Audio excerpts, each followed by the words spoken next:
it's so important that you're kind with the people that you work with, especially in stressful situations. You gotta fire quick and you have to hire slow, is what I've found out. Hello, my fellow Martians. My name is Harry Mars, and this is the On Mars Pod, where we take a deep dive into creative professionals, entrepreneurs, and other inspiring Martians alike. And I really use music, like most people, as a form of catharsis. And it's not the kind of confidence that's going to turn into cockiness. It's the kind of confidence that's going to turn into wisdom. And I think I got like 5 to 6 gigs a month. The first month that I got with them, they give me like 6 gigs the next month. And I'm like, well, I'm going to quit my job.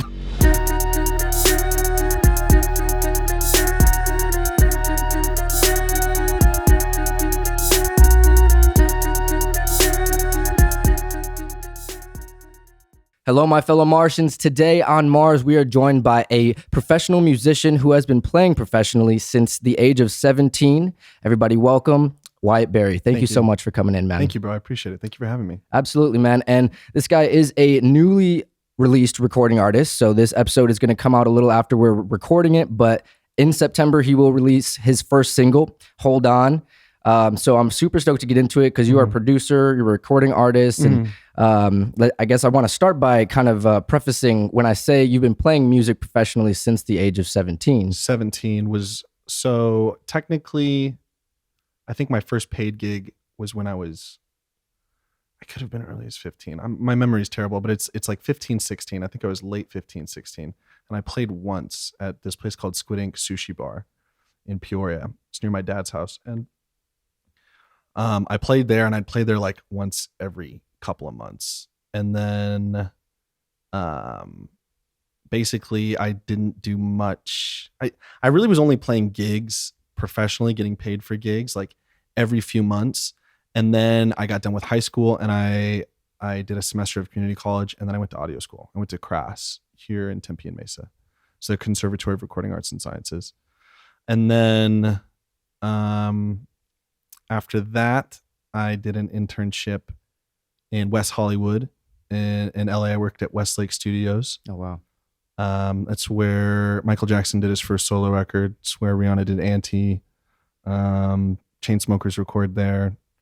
It's a pretty big studio. I was there for a 3-month internship, and then I got hired on after 3 months. And then after 3 months, I ran out of money and I got fired from my job. Oh, no. And I had to go home. In LA too. Well, I learned a lot from other artist friends and other engineering producing friends and just people maneuvering in the industry and kind of how the shit works. But I don't want to live there at all. I have zero desire to. And I was 19. I'm 26 now. So this, and basically after I failed out of LA, I thought I was done. I was like, I'm never going to do music again. Not never. I always thought I was going to do music, but it kind of seemed like I was unemployed for like 7 to 8 months after I got back. Just super depressed because like I went to audio school. I got like my dream internship in West Hollywood and LA. I thought that I was like, I'm exactly where I need to be, doing exactly what I need to do. It was just really hard, and I failed. And then I was like, fuck, I'm done. And then I was kind of and then I worked for Cold Beers and Cheeseburgers for like 6 years. Oh, and wow. then I started doing music full time when I met Cash. Nice. Last February. Cool, man. And now Cash is one of my full-time drummers, and he's my manager. That's awesome. And man. he's also a great friend. Yeah, bro. So, I mean, that's kind of like in a nutshell how like the professional comes into play, because it's really like professional. Not only you are making money off of music, but you are classically trained in the sense where you went to school. Yeah. You had the internship in the studio. You got hired at a studio. You were doing it as a professional in the industry, I guess. And then all through growing up, my mom was a massive proponent of me doing music. And at one point in high school, I had a vocal coach, a drum teacher, and a piano teacher all at the same time. Like my mom was, and she was paying for it all by herself too. Wow, man, that's amazing. I mean, so let's get into that too, because you grew up in Utah. I was born in Salt Lake City, Utah. I grew up in northern Arizona. Okay, so you were born. Do you know where in Sholo Utah. is? I don't really know where it is, but I kind of. Do you know where Flagstaff is? Yes, for sure. So 45 minutes, an hour-ish outside of Flagstaff. there's a town called Sholo. I Yes. think it's like northeast. My geography is terrible, but it's like very, very north rural Arizona. Cornerish. And then 15 minutes from that small town is an even smaller town called Snowflake. And then next to that small town is an even smaller town called Taylor, essentially. I think there is something like 3,500, 4,000 people in the whole town when I was growing up there. Okay. There's a decent amount. There's a stoplight there now. I think maybe 2, but there wasn't a lot of people there when I was growing up. Man. So talking about Utah, so you didn't grow up in Utah, but you were born. When did you leave Utah? So my parents got divorced when I was 3. Okay. And my mom moved into my grandma's basement In Arizona. in northern Arizona, in Taylor. So all you really know is AZ. Pretty much. I would say I did a decent amount of traveling. I actually got a really cool opportunity to go to Egypt with my grandma and my dad when I was 11. Nice. Were you living there though? No. Okay. At all. Oh, you mean living? I'm so sorry. No, you're good. Yeah. Living. It was like northern Arizona until like the 3rd grade, and then I moved to Casa Grande. I lived in Casa Grande until like the 7th grade, and then 8th grade all throughout high school I was in Peoria, Glendale area. I see. So that's when you were in the Valley, because that's when you were Precisely. really getting My into dad, the music heavy. Growing up, yes. Well, my first instrument was drums, so I played drums before I did anything else, and I was still living, I think in Casa Grande at the time. My dad had almost always lived in the Valley. Okay. And my grandma bought me a drum set, but it was only at my dad's house, so I could only go there and play it like every other weekend. But I was really passionate about it when I did play. Like I'd play for hours. And then eventually I got a drum set at my mom's house.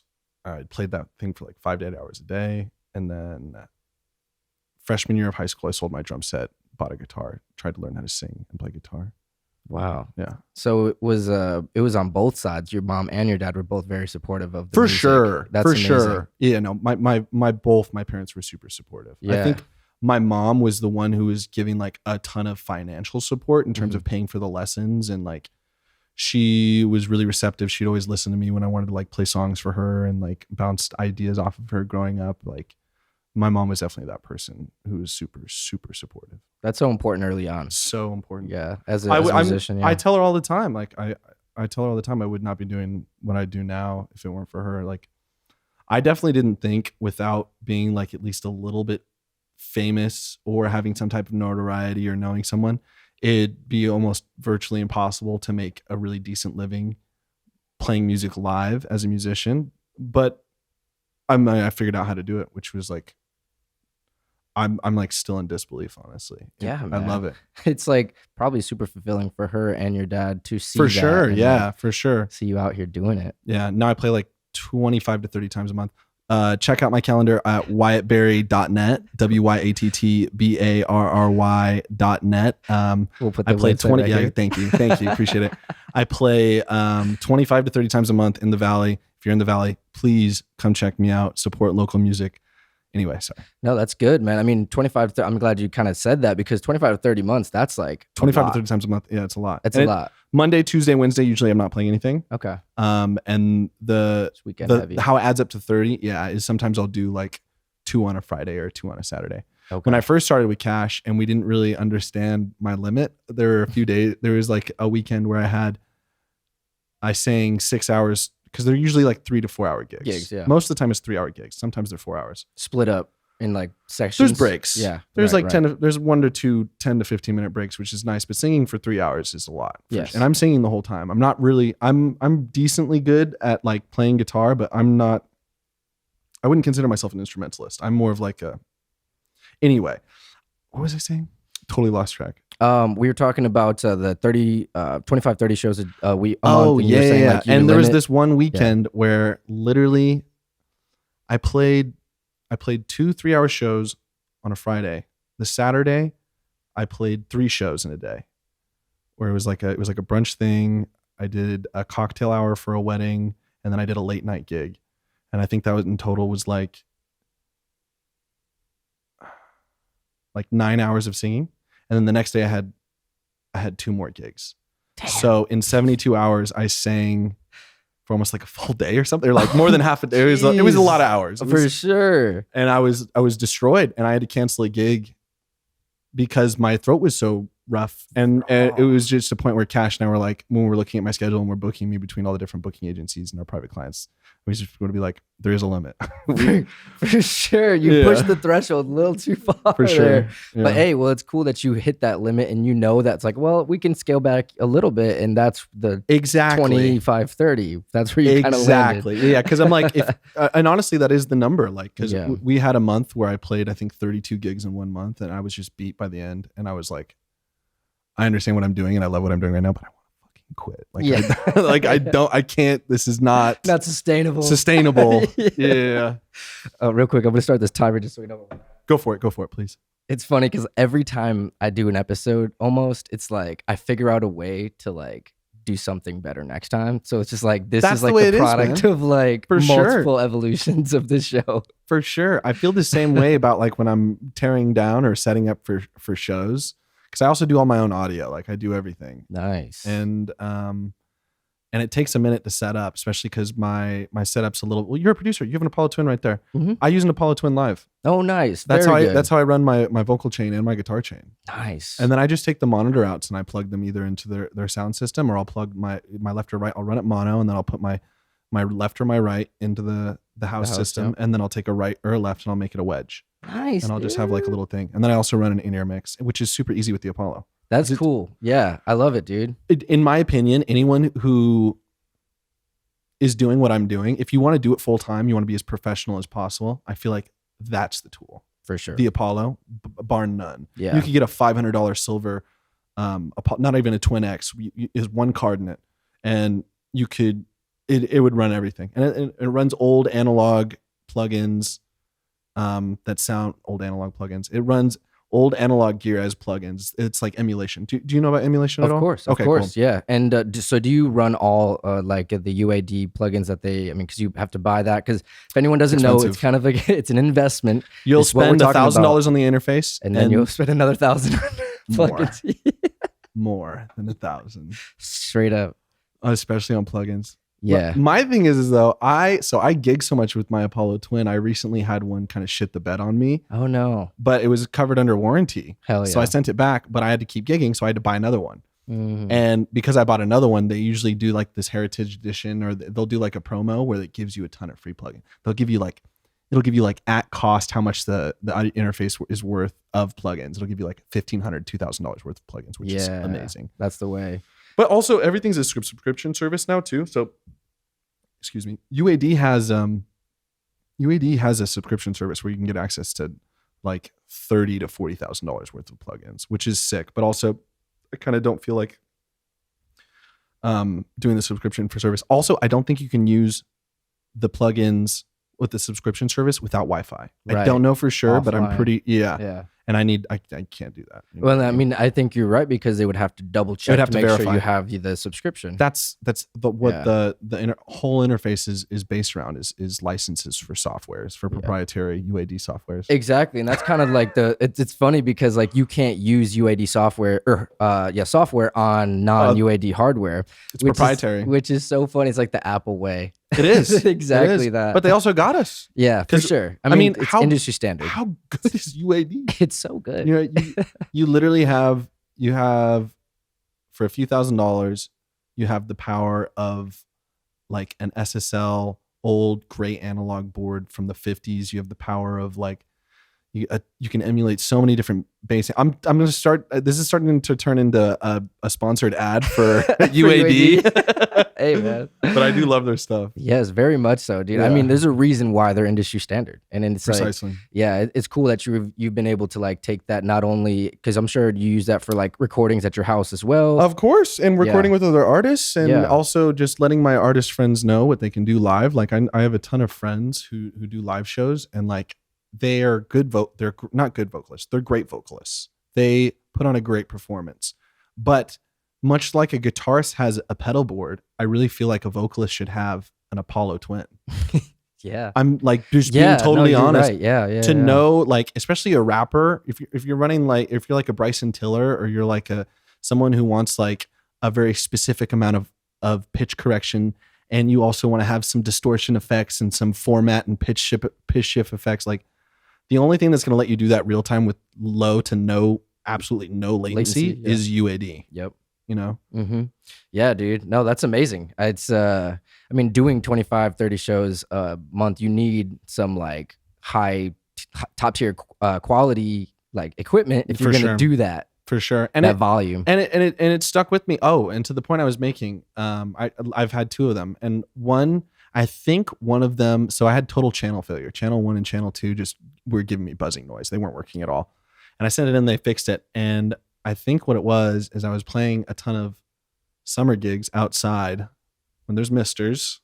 In AZ. And it's 110 to 115 degrees. Yeah. And the aluminum shell of the Apollo Twin is already a heat sink. It's already supposed to get hot. Yeah. You put 115 degree heat on top of that, like, dude, it's almost like you got to have like a case that's like shaded. I've been thinking about that. With like and a fan. I know for a fact touring artists have like they have to cooler. Well, like gaming PCs have water cooled stuff. Like I guarantee you there's like server racks like Avid or UAD server racks for live performances that can run a ton of chips that are like cooled down by like a refrigeration system or so. They Totally. have to have that. If they're playing shows in like Bali and LA, which they are, then they have to have that. It's 2023. Exactly. You know?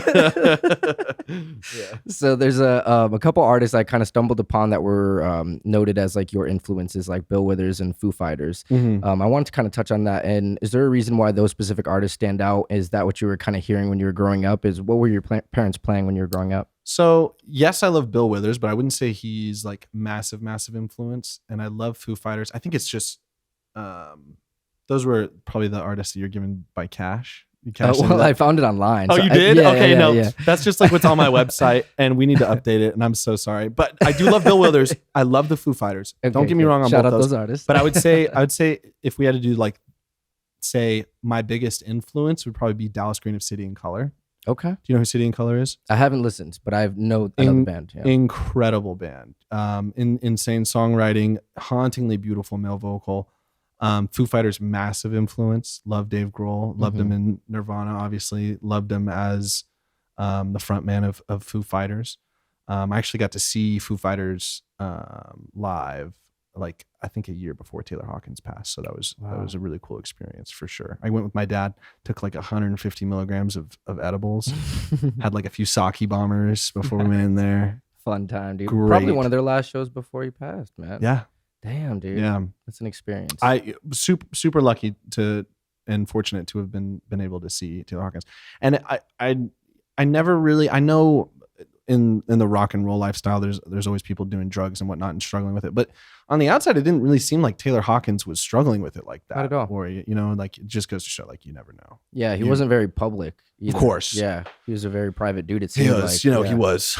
I think a lot of people from that era are. Yeah. For sure.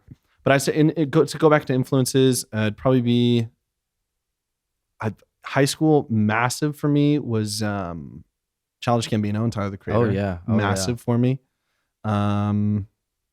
Banks, I love female R&B. Female R&B is like a genre I'm super passionate about. Something I want to really try to get into producing too.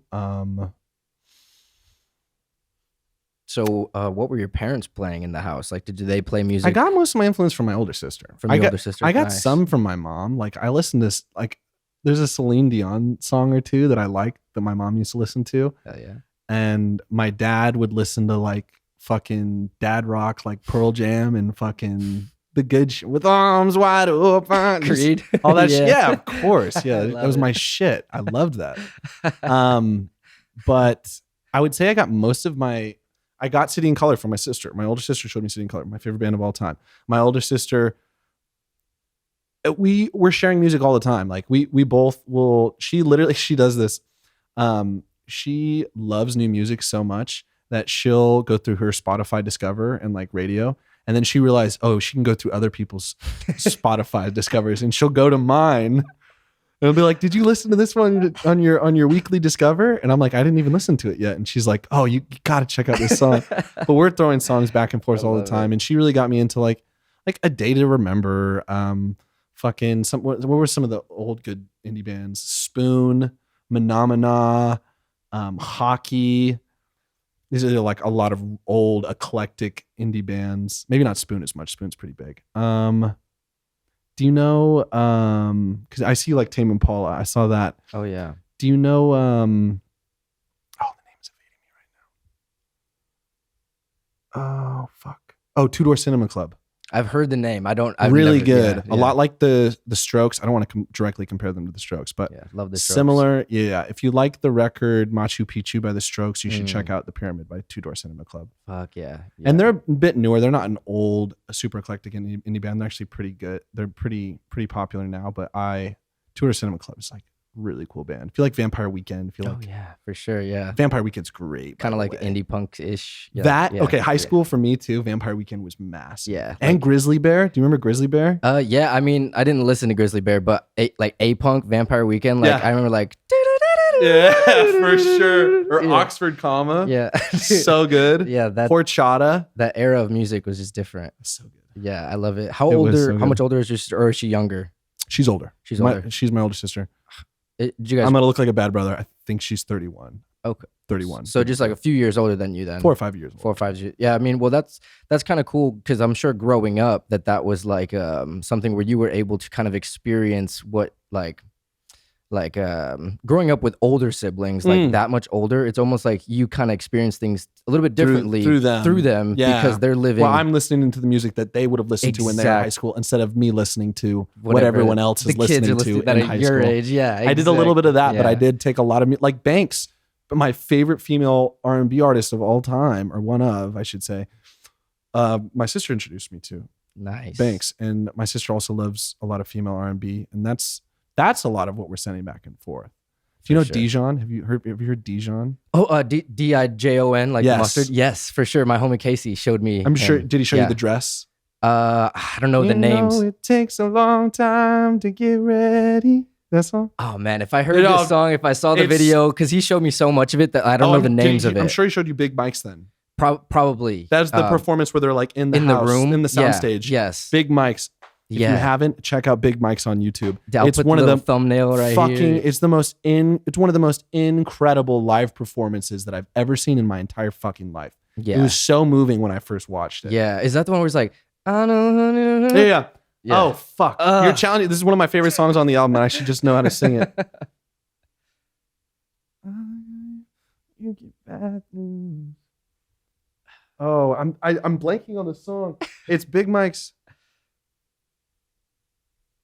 That's a good one. I need to listen to it. This is gonna kill me. No, it's okay. We can move on. No, dude, Dijon kills it. Dijon's so good. Yeah, Dijon is so good. Yeah, man. No, I feel like he's kind of one of those artists that's like still kind of coming up, but it's like he's big in the scene that he is because I didn't know anything about him. But then once I found out about him, I found out that he's a very private. A lot of people know him. He's a very So he's like well respected in like the concert goer music fan, because there's a lot of music fans that only observe peripherally online. They listen to their music, they consume it online, but they don't go to live shows.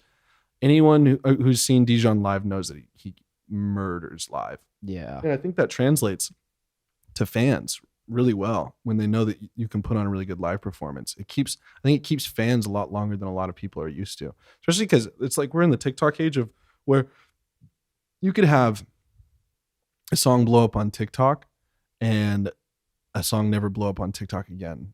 You know, where it's like the one hit wonder, but like condensed into like a week span where like your song blows up for a week, you get a ton of plays, but then nothing after that. Yeah. When you're a really great live performer, people respect your artistic message. I feel like there's way more longevity in it. You know what I mean? Absolutely. Yeah. And I think that's a great point that you bring up, because like if someone sees you live and follows you on social media, a lot of times they're going to continue to watch your stuff for years. You know to what I come. mean? As opposed to someone doing like some type of, and I'm going to be doing this too. I'm going to try some viral marketing campaigns. I'm trying to get into the TikTok and Reels. Follow me, Wyatt Barry, WYATT BARY on Instagram. I forget my TikTok right now, but it's just my name and probably music, Wyatt Barry Music. Handles right here. Thank you. I respect the viral marketing campaigns. I think do that too. I'm not talking down anyone who does the viral marketing campaigns, any of the quote unquote cringe videos that people like to do to promote their music. If it's promoting your music, it's promoting your music. But I'd fucking love the Big Mike video from the Dijon music video. Mm-hmm. And, you know, I feel like a really good artist could probably do both. And I've seen good artists do both. But Dijon only does one. And so it's like, there is like a part of you as an artist, it's like, I just want to hire someone to do all my social media and be a recluse and just focus on music. But it's like, it's so not realistic for 99% of everyone. Yeah. And there's a lot of artists that I respect that also do the fucking like, you know who I really respect is Logic. I feel like what Logic does online, what he does with his Discord, what he does with his music, how he promotes it, how he interacts with his fans. A lot of people might consider corny or cringy, but it's also kind of like, fuck off. You're not even his target demographic anyway, if you think that.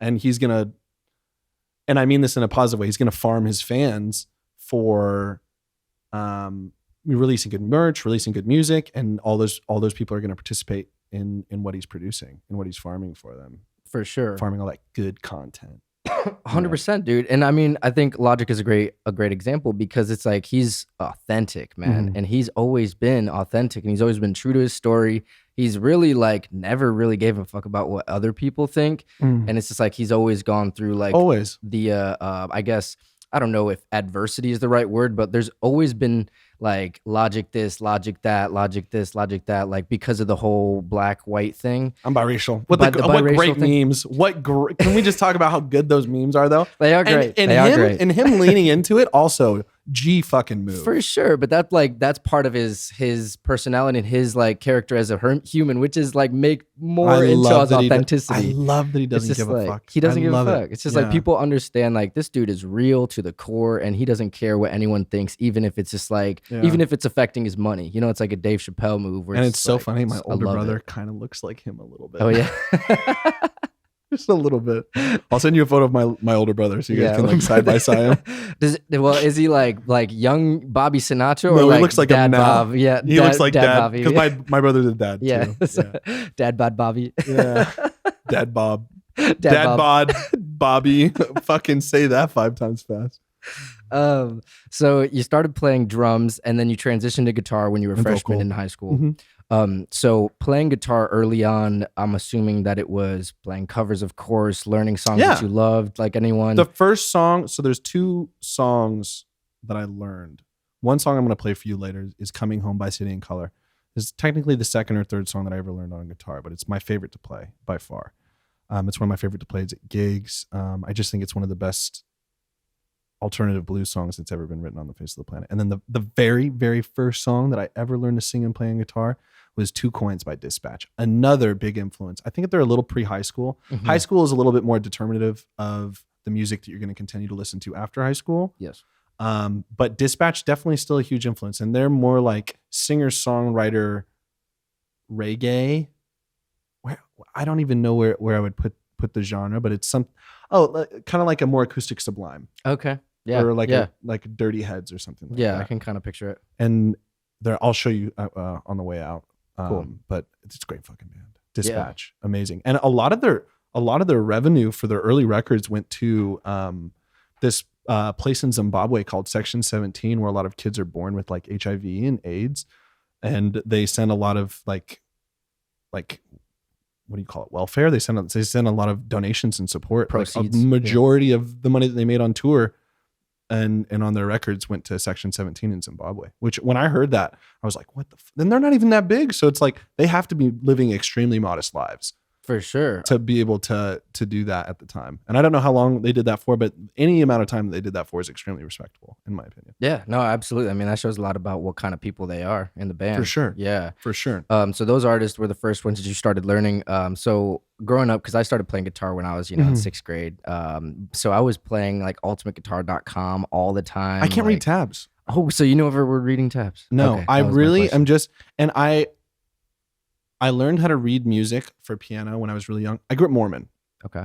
All Mormons anyone who's Mormon, you grew up taking piano lessons. Everyone took piano lessons when you were really young. Don't lie, because you know you were. Everyone fucking did it. You're a Mormon, you're an ex-Mormon, you know you took fucking piano lessons. I took piano lessons. I learned how to read and write music a little bit, and then I just kind of wasn't into it at the time. I was too young. I didn't really experience that artistic spark that early, and I really didn't pick up music until after I got good at drums when I was like 11, 12 years old. But later, I tried to come back to reading music, and I can learn chords. I can learn chords like a motherfucker. Chords. That's what you learn. I'm a muscle memory and patterns type of guy. Yeah. I know like a peripheral small amount of music theory, enough to get by, and then I know chords. I know feel. Shapes. I started with drums, rhythm. You know what I mean? Absolutely. Yeah. Yeah. And then I feel like I'm pretty good with my words, where I can communicate things to the other artists that I work with. I have like a couple different bassists, a couple different drummers, because I play so many shows a month. It's hard to find. Most of the people that I play with aren't full-time musicians like me and Cash. So they can't make every show if I play that many times. So naturally I need other people. And a lot of the people that I work with read music. They read tabs. They're excellent, super professional musicians. And I have enough of a vocabulary to effectively communicate with them. Nice. Yeah. I mean, that's pretty cool that you were still able to learn songs just by hearing them. And kind of just like figuring out the chords. I feel like that's kind of the songwriter cop out, where it's like you learn how to write songs good enough and then you never learn anything else again. And it's bad. One day I will learn to read and write music, because I don't want to stay like this forever. But I do know a fuck ton of singer-songwriters that are like, just know chords, just know how to sing, and that's it. But they still get by pretty well. Absolutely. I mean, obviously, you know Pharrell, right? Yeah, I know Pharrell. Yeah, he was over at my house last week. Yeah. Well, okay, so I know Pharrell. sorry, Yeah, I'm being a dick. I don't know why, but when you said it like that, it made me feel like you were like, you know Pharrell, you know? But yes, I know Pharrell. Yes, so you know of Pharrell. And Yeah. Pharrell, he had an interview one time, and he was talking about how like some people are like classically trained and they know theory, and it's just like they know everything on paper and stuff like that, but they don't have the feel. There's a big difference. and I know it's people with both. I know people with There's one, I know people with both. other. Exactly. And it's just like there's like a mix of like, it's almost like a wet dry knob. You know what I'm saying? It kind of is. Where it's like it might not be all It's like one way very or few the other. people who can have both. Very few, because a lot of people put themselves in a box by learning all those things. And I feel like there is a lot of artists in terms of songwriting. When you're practicing songwriting, nothing to release, but you're just practicing it, you will naturally put limitations on yourself. I have to write a minute. I'm going to write a song in 5 minutes right now. Just see what you come up with, just for practice. I'm going to write a whole song without the letter E. I'm going to write a song with this rhyme scheme. You put a ton of limitations on yourself to create something, and you end up making low-key better stuff than when you don't put limitations on yourself. Limitations on art to a certain extent can elevate it. I really believe. And I think there's a certain creative wisdom to ignorance if you don't read tabs or read music. Yeah. There's you can kind of go anywhere with it because you don't know what you're doing, so you wouldn't know where to go to begin with, you know? Yeah, it's exactly. It's like what feels good, what sounds good. You know, it's like what shapes far more indicative like, of a are flow good. state, you know? And back in the day, Beethoven had to go, you know, fucking go through all the notes and write them out specifically. Yeah, for sure. But it's like back then when there wasn't any music, that's how they learned how to play, was just what sounded good. There wasn't anything else. Yeah. It's not like you could go to guitartabs.com and look up the chords for 2 coins by Dispatch and learn it at fucking 14 years old. Exactly, man. No, I mean, that's amazing. It's almost like you said, it almost makes it more like true to like the musician in you, where it's like this is just in me, you know. It's not something that like I have to be super analytical about. It's just like I feel it. My you know? friends who are very, very professional musicians who play like stringed or brass instruments that have to be classically trained, there comes a tipping point when you learn a piece of music where you need to commit it to muscle memory rather than reading memory. Totally. Once Once it's committed to muscle memory, there's a certain amount of feeling that you can inject into it that I don't think you could have before. I think some people are capable of just injecting the feeling straight off. Those are people who are prodigies.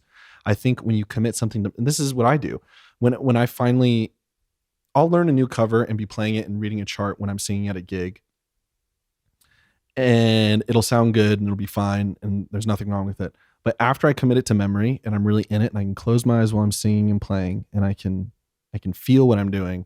I can like hit new vocal riffs. I can add like a new bridge. I'll tell one of my guys to solo for a little bit. You know, you get more comfortable with it. You can really explore new options. Yeah. You know what I mean? And it's almost like when you're explaining it, it's like that feels like that's the flow state. Exactly. And that's important for live performing, especially when you're playing with a group for 3 hours and your background music. And you're playing it like most of my gigs are at Culinary Dropouts here in Arizona. Yeah. I play some private gigs. I do some country clubs. I'll do anywhere that really pays me, honestly. And when you got to fill 3 hours, I love throwing solos to like one of my bassists or one of my drummers and just be like, fucking, let's fuck around on this chord progression for the next 2 to 3 minutes, because it's just easier. It's more fun. It makes the night better. It also makes what I do is a lot of my stuff is top 40 from my favorite songs, my favorite top 40 from the 60s to like the early 2000s. And there's some newer songs in my set. But a lot of that's like vocal and lyric focused. So if you don't make room for it, there's not a lot of spots for my drummer or my bassist to shine. So It's nice to give them that space to be like, solo, fucking go off, bro. Give him a look, give him a nod while I'm playing. Yeah, be directing while you're playing. Exactly. I do that all the time. I mean, obviously, yeah, that's the way to do it. Yeah. So, yeah, man, and this is the actual first time that we're meeting, which is so cool. Yes, this is true. Right before we got on air, I was telling him this is the first time I'm meeting someone on the pod, so it's like super authentic. But so I was doing some research, kind of trying to get an idea, and I loved what I heard, man. And it's I love your tones, and you sound. I appreciate it. Of course, bro. You're like. Because, of course, Cash sent me your stuff, and you basically... I got to show you Hold On, too. Yes, Hold On. I listened to the new single. It's amazing. Thank you. Everyone go check it out right now. Yeah. Link right here. Yeah, pre-save link. Actually, not pre-save. It's going to be out. It's going to be out by this point. Go listen to it right now, please. But what I wanted to say, man, is it just sounds like your vocals are really honed in. Were you classically trained with a vocal trainer? Yeah. You can hear it, man. I do vocal lessons. Thank you. I do vocal lessons, too. Okay, very nice. I do vocal lessons for so I also engineer produce, and I've been working. I haven't worked on a record per se with this group. They're called. Have you heard of Samex? Oh no. They kind of a little bit. They have a bit of a niche following here in Arizona. They put on a live show and they'll pack a show out. It's fucking sick. They put on a great live performance. There's some artists that I work with, and then I do some vocal lessons with one or two of the guys. That's awesome, man. Yeah. So, when did you start doing vocal lessons? Well, just recently. Well, when did you start taking vocal lessons? Yeah, I guess that would be the question. 5 or 6 months after I started learning to play guitar, I would say. So it was early. Nice, man. I mean, yeah. That makes sense. It's just like, it sounds very polished, bro. Thank you. Yeah. I appreciate it. I'm 26 now. I started learning to sing with a vocal coach, and I've had 2 vocal coaches. When I was 14, so 14 to 26 is more than a decade. 12 years. 12 years. 12 years. Damn, terrible dude. math. Yeah. No, that's amazing, dude. Very cool. Thank you. And there was a song that I stumbled upon. Man, I'm trying to remember the name. I wrote it down, so I'm just gonna look at it. Go for it. Just because I found it and I was like, dude, this is a fucking great song. Was it on my Instagram? No, it was on YouTube. It was Busy Girl? It was called Busy Girl. Yeah, dude. that song's coming out too. Called Busy Girl. Hopefully, dude. by the time this pod comes out, Busy Girl will be released. Yeah. So, and if it's not released, go to his YouTube and check out the live performance of him doing it. I'll show you a few different versions I have of that song before I leave. Cool, man. Yeah, because I heard that when I was like, dude, this is cool. Like, because something I want to talk about is like you do mainly covers when you're doing your shows because you're covering. That's what 3 I'm getting hours paid for. and also you're doing 3 hours worth of content. Technically, I could, with the amount of songs that I have ready with my band and with me, I could probably do like an hour and a half of original music, which is a decent amount. Yeah, it's over a third. Yeah, for sure. Shit, you should start doing that as you start to release your music. You should start promoting. My sets now are 30 to 40% originals. Amazing. And the booking agencies book me to play covers, and no one said anything because they really like me. So we'll see if I can keep fucking doing this. Yeah, dude. We'll see. For sure. Well, I think it's more so if it sounds good and people are vibing. It is good. That's it. That's literally the first rule I learned when I went to Crass. Yeah. If it sounds good, it is good. Yeah. And I've kept that with me my entire life. For sure, man. It's like the it's not the gear, it's the ear, man. It's like actually, yeah, 100%. Yeah. That's another great one. And honestly, I think that's the first time I've ever heard that. Regrettably, I really should have heard that before now. If it's not the gear, it's the ear. Mm-hmm. And I put so much on my ear because one of my biggest, I do get a lot of compliments after gigs of people coming up to me and saying how much they love my voice. But just as much, if not maybe even a little bit more, people really appreciate my song selection. And I think I'm just an Arizona boy who grew up with the same music that everyone was listening to in Arizona. And I feel like I have a similar taste. I feel like I have a good ear for what people might like on any given night. I don't know. But Absolutely. I've made a decent amount of money doing it so far. So I can sure. at least say that. But I have My Immortal by Evanescence in the set. We got Ain't No Sunshine by Bill Withers in the set. Classics. What else do we have as classics? Do you know the band Chevelle? Yes, I've heard Chevelle back in the day. We have Send the Pain by Chevelle in the set, which Okay. I fucking love that song. We have what else? We have Hallelujah by Leonard Cohen in the set. We have Landslide by Fleetwood Mac in the set. Yellow by Coldplay. Yep. So it's like a good mix. There's some old, there's some new, there's some like 90s, early 2000s, mid 2000s. That's cool, man. Yeah. Yeah, but it's cool, like kind of tying back to like the original stuff where it's like you're able to infuse the originals within Exactly. the set. That's really sweet. And they all feel really similar because I do complete rewrites of covers. Yes. I do not play covers like the original. That's something at I all. want to preface. Like, even though he's doing covers, he makes them his own 100%. Thank and you. you have, of course, and you have versions of these On songs Instagram right on now, Instagram yeah, and and Twitter and YouTube. By the rather. time this comes out, there's going to be a ton more versions on YouTube, Instagram, and TikTok of all my covers. So please go check those out. Yeah. But yeah. Yeah, and that's an important part of like anybody that's doing covers, you know, as a cover artist, like make them your own, you know what I'm saying? Make them your own versions, and then they really become your song in a way. I think you do the original writer of the song more respect by changing it. Yeah. Because totally. if you make money, profit, and I do this, I'm a cover artist right now. So, but if you make money or profit off of covers, you do the artist a big respect by saying, you influenced me. I want to make this my own. I love this so much that I want to make it a part of me. Yeah. When you just straight up make money off of someone doing a cover in some way, and you're literally just doing it the exact same fucking, like it's like, might as well just fucking turn the radio on. You know what I mean? Yeah. Maybe I'm pissing some people off, but I don't care. No, well, honestly. I think it's a good take, bro. It might be a hot take, but it's a good take, bro. It's a good take. Yeah, it don't is, bro. fucking do the song like the song. Do it like you. You know? Exactly, and I think It's way that more interesting. that makes you more of an artist, of like your own original artist in a sense. It also helps you write songs. Totally, yeah. I mean, when you're covering songs and you're making them your own, Anyone you're who's written changing songs, them up. It's like, I remember when I first started playing drums, and there was a few drummers that I really liked. I really liked Neil Peart. I really liked Taylor Hawkins. I really liked Dave Grohl. I really liked Travis Barker. You can take some of their chops and throw them in with yours. Yeah. And so it's kind of like you're an amalgam. You're like, oh, this drummer's kind of like a cross between like Neil Peart and Travis Barker. He's like if Rush were punk rock, it's kind of fucking cool. I like it.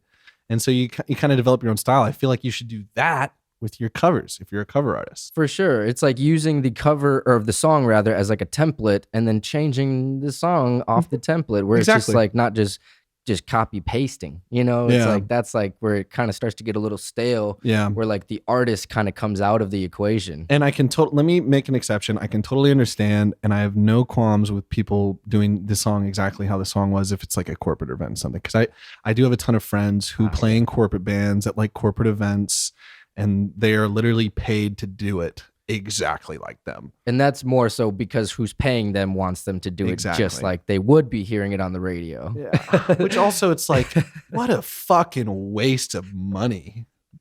These people who do these corporate events, I mean, I hope they hire me. Please hire me. But also, you guys are fucking stupid. You guys are so dumb.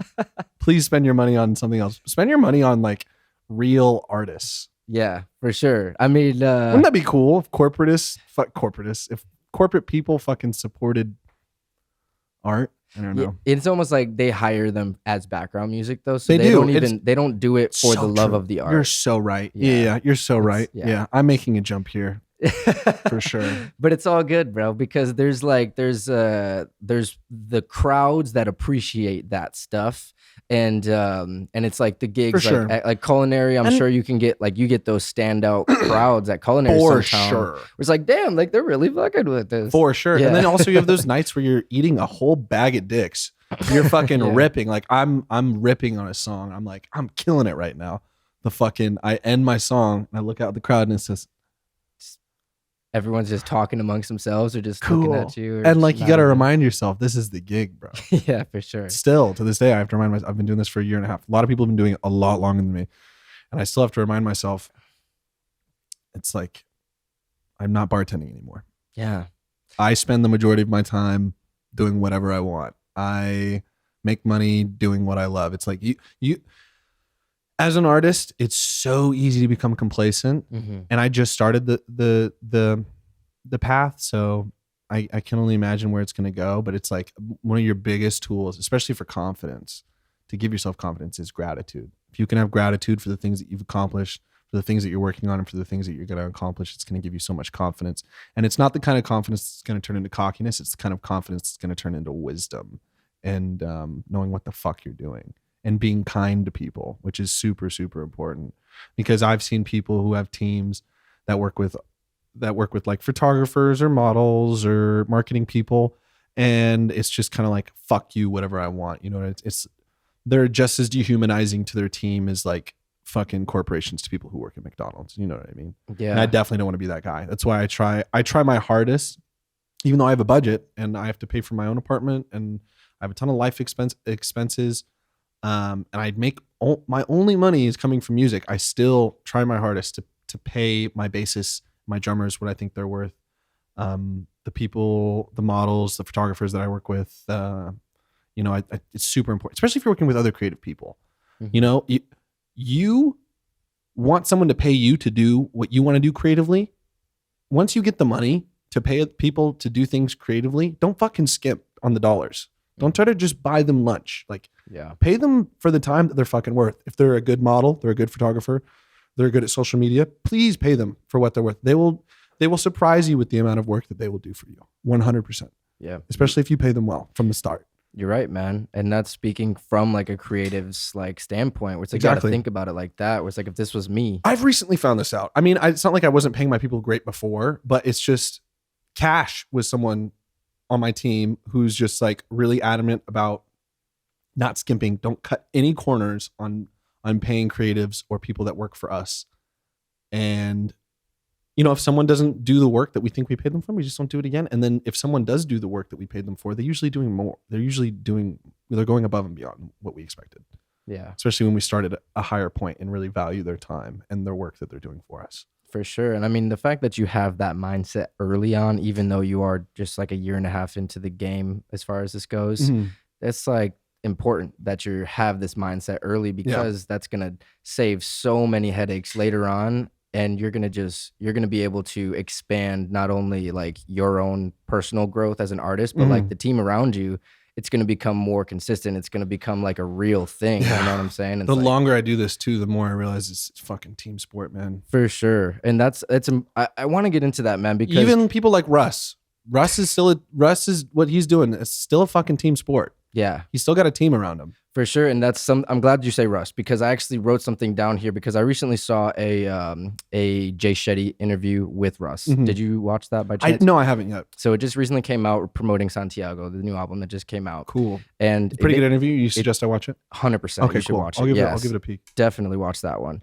Because he talks a lot about like the inspirations behind the record, and he talks about a lot about like toxic masculinity and like kind of like how people this is like not necessarily what I was going to talk about, but he does talk about these topics. And he goes into a segment where he talks about in the past how before he was doing everything by himself, and you know, that was Russ's thing. I produce, mix, master, record, engineer, everything.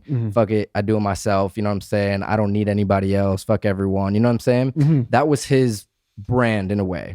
For a minute. And he talks about how that's what he was publicly, but like personally, he wanted A team. the team. He wanted the acceptance of others.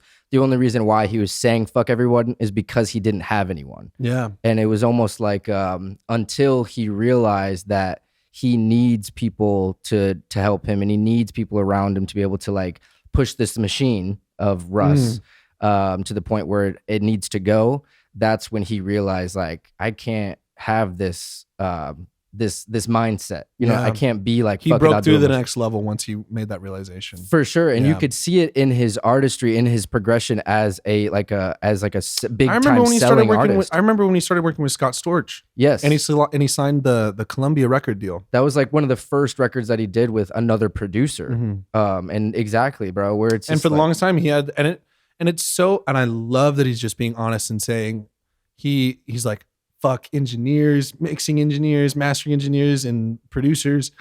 I can do it all myself. And the only reason he was doing it was because he didn't have anyone. Because he didn't have anyone, and he needed people. And it's like he just like, well, I have to do it myself. I have to do it myself. But I love that. The reason why I bring that up, because I want to talk about how like that point where you say like, I found out like you need a team around you. Like, how important is it to you to like put those people in place to be able to like keep this machine going? Because if you didn't have the team, you wouldn't be able to run 25, 30 shows a month. This is true. And my team's still really small and I'm still learning a ton. So I definitely take my advice with a grain of salt, but you got to know, I've hired and fired just a few people, just a couple. You got to fire quick and you have to hire slow, is what I've found out. And I like when you're working with like a model or photographer, someone who's going to be a social media manager, at first you want to say, let's work on this piece of content. And then let's work on, and then get that done, look at the product, put it out. Okay, cool. And then work on the next piece of content. And then after you build up a bit of a repertoire and you're like, okay, I want to add this person to my team. That's the move. Definitely don't hire people without knowing what it's going to look like to work with them. Yeah. So slow hire, fast fire. If someone fucks you over, if someone doesn't produce the product that they said they were going to, if someone's doing all the right things, but they're negative and they're bringing you down and they're making your job harder, not because they're not doing what they need to do, but because they're draining you emotionally and spiritually, fucking cut them out. Yeah. There's no reason you need to have people like that in your life. And don't justify to yourself that they get the job done. It's so important that you're kind with the people that you work with, especially in stressful situations, and that you're calm when shit hits the fan and you need to figure shit out. Also, when you go through experiences like that with people on your team, it makes that bond stronger. Yeah. Makes it a lot stronger, and it makes them a more effective employee. Yeah, for sure. And it's like right now, it's like you're running somewhat of like a company of like Wyatt Barry. It's an LLC. Yeah. I got it filed. Okay. We're doing an actual company. Yeah. So it's just like you're running a company. So it's like you need to have that kind of mindset. Run it like a company. You can't run it like they're friends. And that's no, you like, can't. And but that's huge.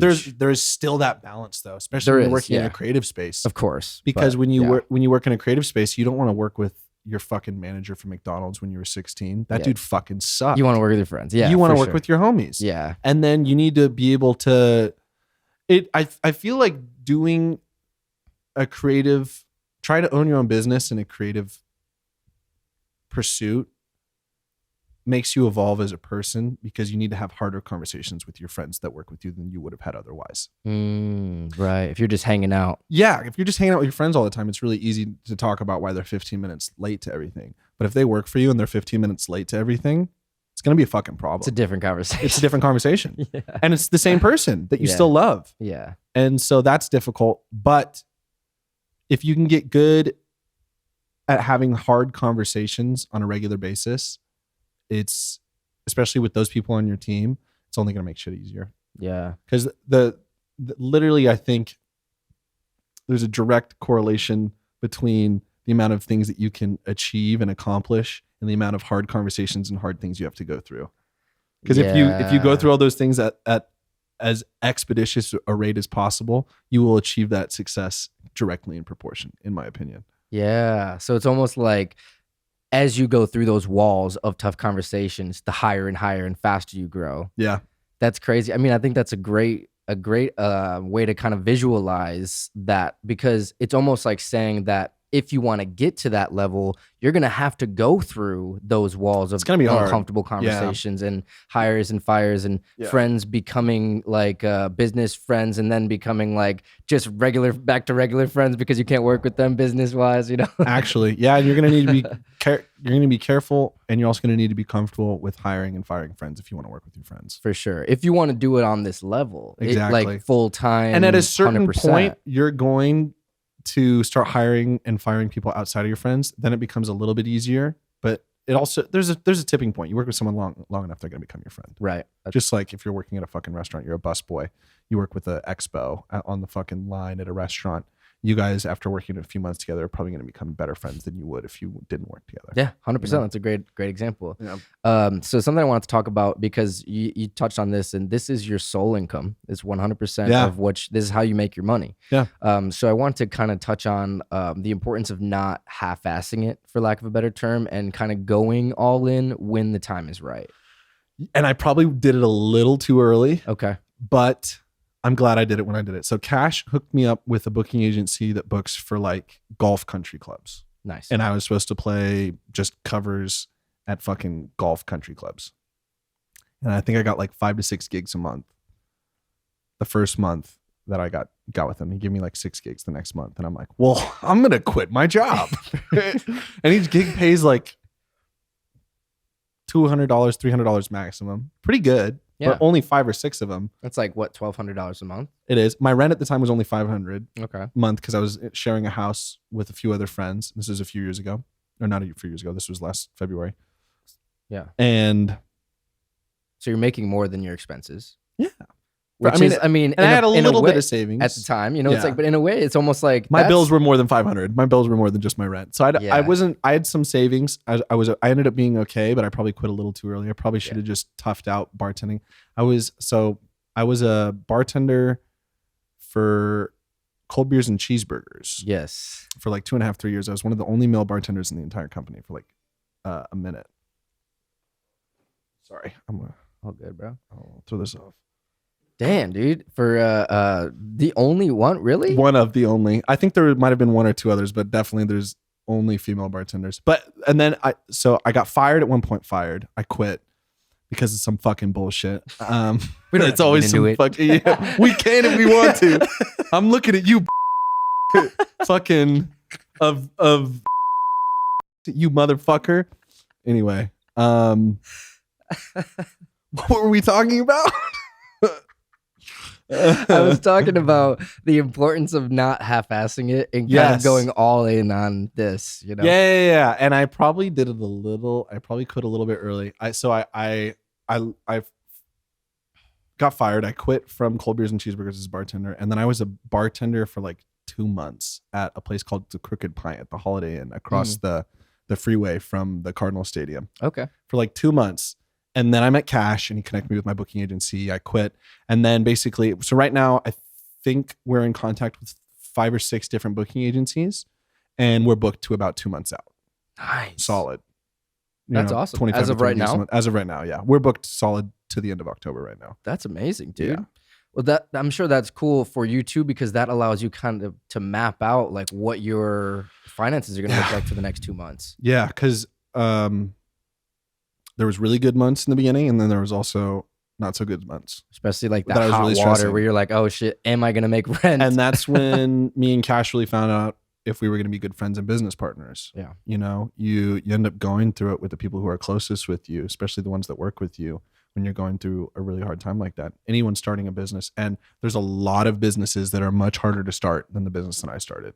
Yeah. I think the way that it is, there wasn't there was some initial investment, more time than money, definitely a decent amount of money, but more time than money in the beginning till we were profitable. Most businesses aren't profitable in like the first year or 2. Right. That's just like a normal thing the way it goes, for capitalism in general. Mm-hmm. I ended up making really decent money like 5 to 6 months in, more than when I was bartending, for sure. Wow. Which was really gratifying. Mm-hmm. The first month I did 30 gigs in a single month was July of last year. It was fucking rough, and I did not want to. That was the month that I hit the wall. Yeah, for sure.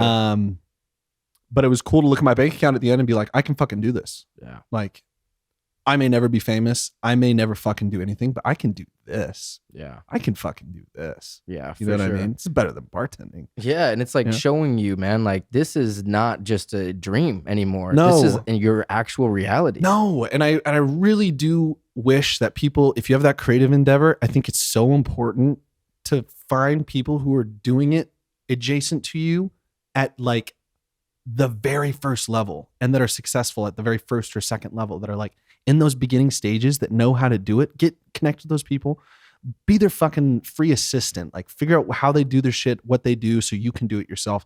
Because there are so many creative and amazing jobs out there for people that they can make for themselves, where they can be their own boss, that just require like a little bit of elbow grease and a little bit of passion, which I know a lot of people have in them. Yeah. If they just apply themselves. Absolutely. Yeah. It's like, so anyone listening to this, Yeah. if you are a creative artist of any kind and you have a dream and you have a passion, just do it, man. Just put yourself out there, and like, you really got to like almost take that leap of faith on yourself sometimes. And for sure. Something I want to talk about, because you mentioned cash, and we've talked about cash a little bit in this interview, and I want to go into, because I don't know if I said it on air, but the reason why I got connected with Wyatt was Cash is his manager, and Cash is friends with Chase Warren, who was episode 7.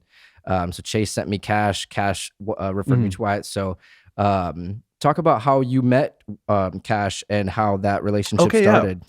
So I did an open mic. So it'd been years since I'd played live or done anything. I'd kind of given up on music. I'd failed and entirely given up. And I was living with some friends, and I was just writing songs, because I'm always writing songs. Anyone who's a songwriter can understand what I'm saying. Yes. You just write songs. It's just like, it's like you get done with a really bad day and you're a songwriter and you'll write a song about it, you know, just it's just like a form of catharsis.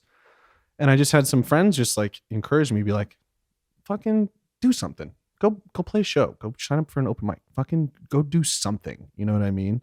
Because I was really just playing video games and bartending and hanging out with girls. It's really all I was doing. You just could sing really well and play really yes, well. thank you. Yeah, so I could. Yeah, So it was like a hobby at that point. Almost. Exactly. Yeah. It was like a cool party trick I could pull out every now and again. You know what I mean? And I did this open mic at Cafe Molly, and I got connected. That's where Cash and I met. And he was drumming for someone else at the time. And we worked together in some capacity for a little bit. Just on, I think he wanted me to help him with some like shows. And then he's like, hey, you should, my drummer keeps bugging me on playing live. He's like a solo artist who wanted to be a solo artist, but he also didn't want to play live shows.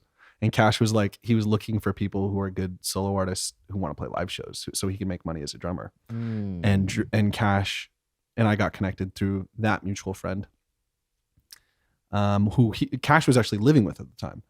And then Cash and I just started, Cash and I got together, and he was like, okay, you need 3 hours of music, 2 hours minimum of covers and a little bit of originals. We need to make a promotional video. We made a promotional video. We sent it to a booking agency. The booking agency said, okay, gave us a few dates. And then after I got 5 or 6 dates in a single month, I was like, let me get the fuck out of here for my bartending job. And that's pretty much how our relationship started. And Cash wasn't even technically formally my manager for a minute, but he was still like helping me with the emails and my calendar. Like, I'm so ADD and ADHD. I have a really hard time with emails and calendar and like getting websites set up and staying on track. Cash is like, he operates kind of as my like left brain for a lot of stuff, which is and it's so nice that he's there to help me with that. There's also a lot of stuff that he's taught me that I can now do on my own too. So it's definitely not a 100% I'm relying on him for everything. There's a lot of skills that he's translated to me. Like one of my biggest, and I think this is the biggest skill that any artist or creative can master. And this is something that I'm sure you can speak to as well, is learning how to use your Google Calendar or learning how to use your calendar at all. You know what I mean? Yeah. Learning how to send invites, learning how to like link people on your Google Calendar, or like setting up events and coordinating people, logistics in general, like is such an invaluable skill set for what we do. Like planning Absolutely. things out. You know, you're booked out for a minute right now. For sure. You know what I mean? And and it's funny because it took to the point when I booked your interview that I You're like, this ain't coming out till November. It's just Mic like, drop. it's like, I'm sorry, bro. I'm sorry, motherfucker. It's like we're booked out 2 months in advance right now. But it's just like I had to build up because the way I was doing booking initially was all on like text message or Instagram DM basis, where it's just like, hey, this time, you know what I'm saying? And we was like, hey, and a lot of times it was like next week, Wednesday, 4 p.m. or whatever. And I got to a point where I'm like, I'm juggling so many text messages and DMs. I'm like, I'm writing them down on a whiteboard because I have like this whiteboard and stuff, but it's just like, I need to make like a full on like booking link. And so it's just like by the time. And how much did that help you? So much, right? Bro. And it's just like, and it automatically syncs to my iCalendar and everything's on calendar. And it's just like, I can send people the booking link. They can choose a time based off of the availability. Logistics, dude, it's baby. Just, oh my God. It changed everything, dude. So I'm sure like when you're doing 25, 30 shows a day or a month rather, and trying to coordinate different artists on different dates. That is all Cash. Thank fucking God. Hey, man. Cash knows a plethora of great musicians who can fill in, that are competent, that can learn the material quickly, that will play with me, that won't complain. Yeah. And so he supplies those. We develop a network of artists. We play with them live. We pay them. You know, it's a beautiful system. Man, I'm glad that you guys met each other and can have that balance of that yin and yang almost. And I gotta have him on too. I talked to him, of course, about coming on. You should definitely have him on. Yeah, dude, I'd love to. I mean, we already kind of talked about it. He's an amazing dude. Yeah, I love Cash. Yeah, it's like so much. It's when Chase recommended me to him, it's like anybody that like my friends that I like, respect dearly, like if they recommend me to them, like I will, take that For recommendation. Sure. So I'm kind of tugging the table on you. No, you're good, bro. It's a cheap table. So like when he sent me Cash, I like, kind of did a little bit of research on Cash, and it just seems like Cash is like connected to a lot of Cash people. Is doing fucking big things. Yeah, man. So yeah. Let me just say, Cash does not have to keep helping me and do what he has to do. He has so many things going on that he could definitely be doing his own thing. And obviously we're just really good friends, and he's a business partner, and he believes in what we're doing. And it's not like I haven't paid him well and he's seen a lot of back from it, but it's like he plays with, there's a local band in Arizona, Sorry X. Yes, exactly. Chase worked with them as well back in the day. She has like, I think just over 100,000 monthly listeners right now on Spotify. She has a few songs with 1 to 2 million plus streams. Like she's a bona fide artist here in Arizona, and Cash works with her on a regular basis. They're very close. I know her as well. She's helped us with social media too in some areas, and she's an incredible person. He's the drummer for Scary Kids Scaring Kids. He was just on tour with them. I think he's just about to go back on tour with them for a month. So he had to schedule a ton of drummers for this upcoming September. For your shows. Mm-hmm, for my shows. Mm-hmm. But he does so many fucking things. Yeah. Yeah, dude. No, he's definitely the type of like candidates that we'd have on here, man. It's just like he's a high performer. He does a lot of shit. For sure, man. He makes me feel lazy, and I am lazy. Don't get it twisted. I'm not some fucking like super productive guru. I get done what I can get done. But Cash he's a phenomenon. He gets a lot of shit done. Absolutely, man. I mean, shout out to Cash for organizing this interview, bringing you on more. Literally, it's like literally. I was like, yeah, it's because I haven't talked to you one time. The first time I said anything to you was when I walked into the front door. Yeah. It's just like, it's so funny. Like that's the first time I've ever had to like deal with someone not like through someone else. Yeah. You know what I mean? So it was kind of we didn't mean for it to happen like that, where it's like, I'm the artist. Text my manager. Don't give him my personal number, That's kind of how it felt. Yeah. I'm sure we did that on purpose. Dude, this dude's big, dude. Yeah, no, like I'm not. Time. I think right now I have 1,000 followers on Instagram. Hey, but dude, it's like your debut your debut single comes out like next month. So it's like you're just getting started. Exactly. But I thought that was just kind of funny, where it's just like, it's like these things can happen through other people, but Cash is like that middleman that needed to be there. And it's just like somebody else. He's a middleman for a lot of stuff. So beyond just drumming and managing me, he's also a tour manager. He's been on a few different tours for decently big bands. Yeah. One of them otherwise is like a really pretty big, no disrespect, I'm pretty sure the term is dad rock band. They're a great dad rock band. Hell yeah. and he was tour manager for them or he has been for like, he'll go out on tour with them for like a month at a time, a few weeks, over the last like year or 2 years. And Cash is just what I said earlier. Sorry, I'm burping so much. I had Chipotle earlier. I said earlier, logistics are so, so important. And if you find someone to add to your team who wants to work as hard as you, if not harder, and is also great at logistics, fucking pay them. For sure. Keep them around. Yeah. Especially if you're a person who doesn't want to do logistics, and most people don't, Yeah. And it's almost like they're passionate about what they're good at and you're passionate about what you're good at. Precisely. So it's just like you guys work well together. Yeah. And you fill each other's gaps in. For sure. Yeah. I Yeah. mean, that's amazing, dude. Yeah. Shout out Cash one more time. Yeah, for sure. He's going to listen back to this podcast and it's just us jerking him off for like exactly 30 It's minutes. Like, Jesus Christ. So let's go back to your solo music and, kind of, we talked about doing covers, but talk about, writing original music. And when did you really start writing original music and like feeling like, oh, this is something here? 14. 14? 14, yeah. When I picked up the guitar, I think right after I learned Two Coins by Dispatch, I wrote a song with the exact same chords. Oh, really? And I've done that.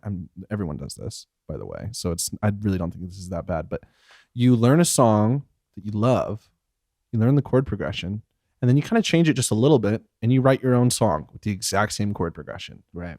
And it ends up, it sounds better because it's already associated with a piece of work that works. You know what I mean? It's like someone designing an airplane based on another airplane. Yeah. It was hard for the Wright brothers because they didn't have anything to fucking base their airplane on. You know what I mean? And it's like having that template of exactly like a song that worked. Yeah. If you know something works and you can kind of make it your own, that's where songwriting kind of stems from. Most of the time, I really feel like I'm like a feel songwriter more than anything. I really have to fucking feel it. There's a lot of songwriters I know who you could just be like, give them a prompt in 20 minutes and they're great. They're fucking killer. I did nothing I ever got paid, nothing that ever got released, but I did get paid a decent amount for some songwriting work when I lived in LA. And I got to interact with some songwriters that were like really talented, and you could tell that they like were about their shit. I have to be like directly influenced by something. Yeah. I can't just write a storyline out of thin air. It has to be something that I've felt deeply. And it's not like I can't write untrue things. Like I've written songs where it's kind of more like an amalgamation of a few different experiences that I'm pulling together. But you have to feel it. And most of the time, and a lot of my songs are about like heartbreak and like feeling bad and sad. And I really use music, like most people, as a form of catharsis. Like it's genuinely so therapeutic for me to sit down and rhyme words together about how fucking sad I am.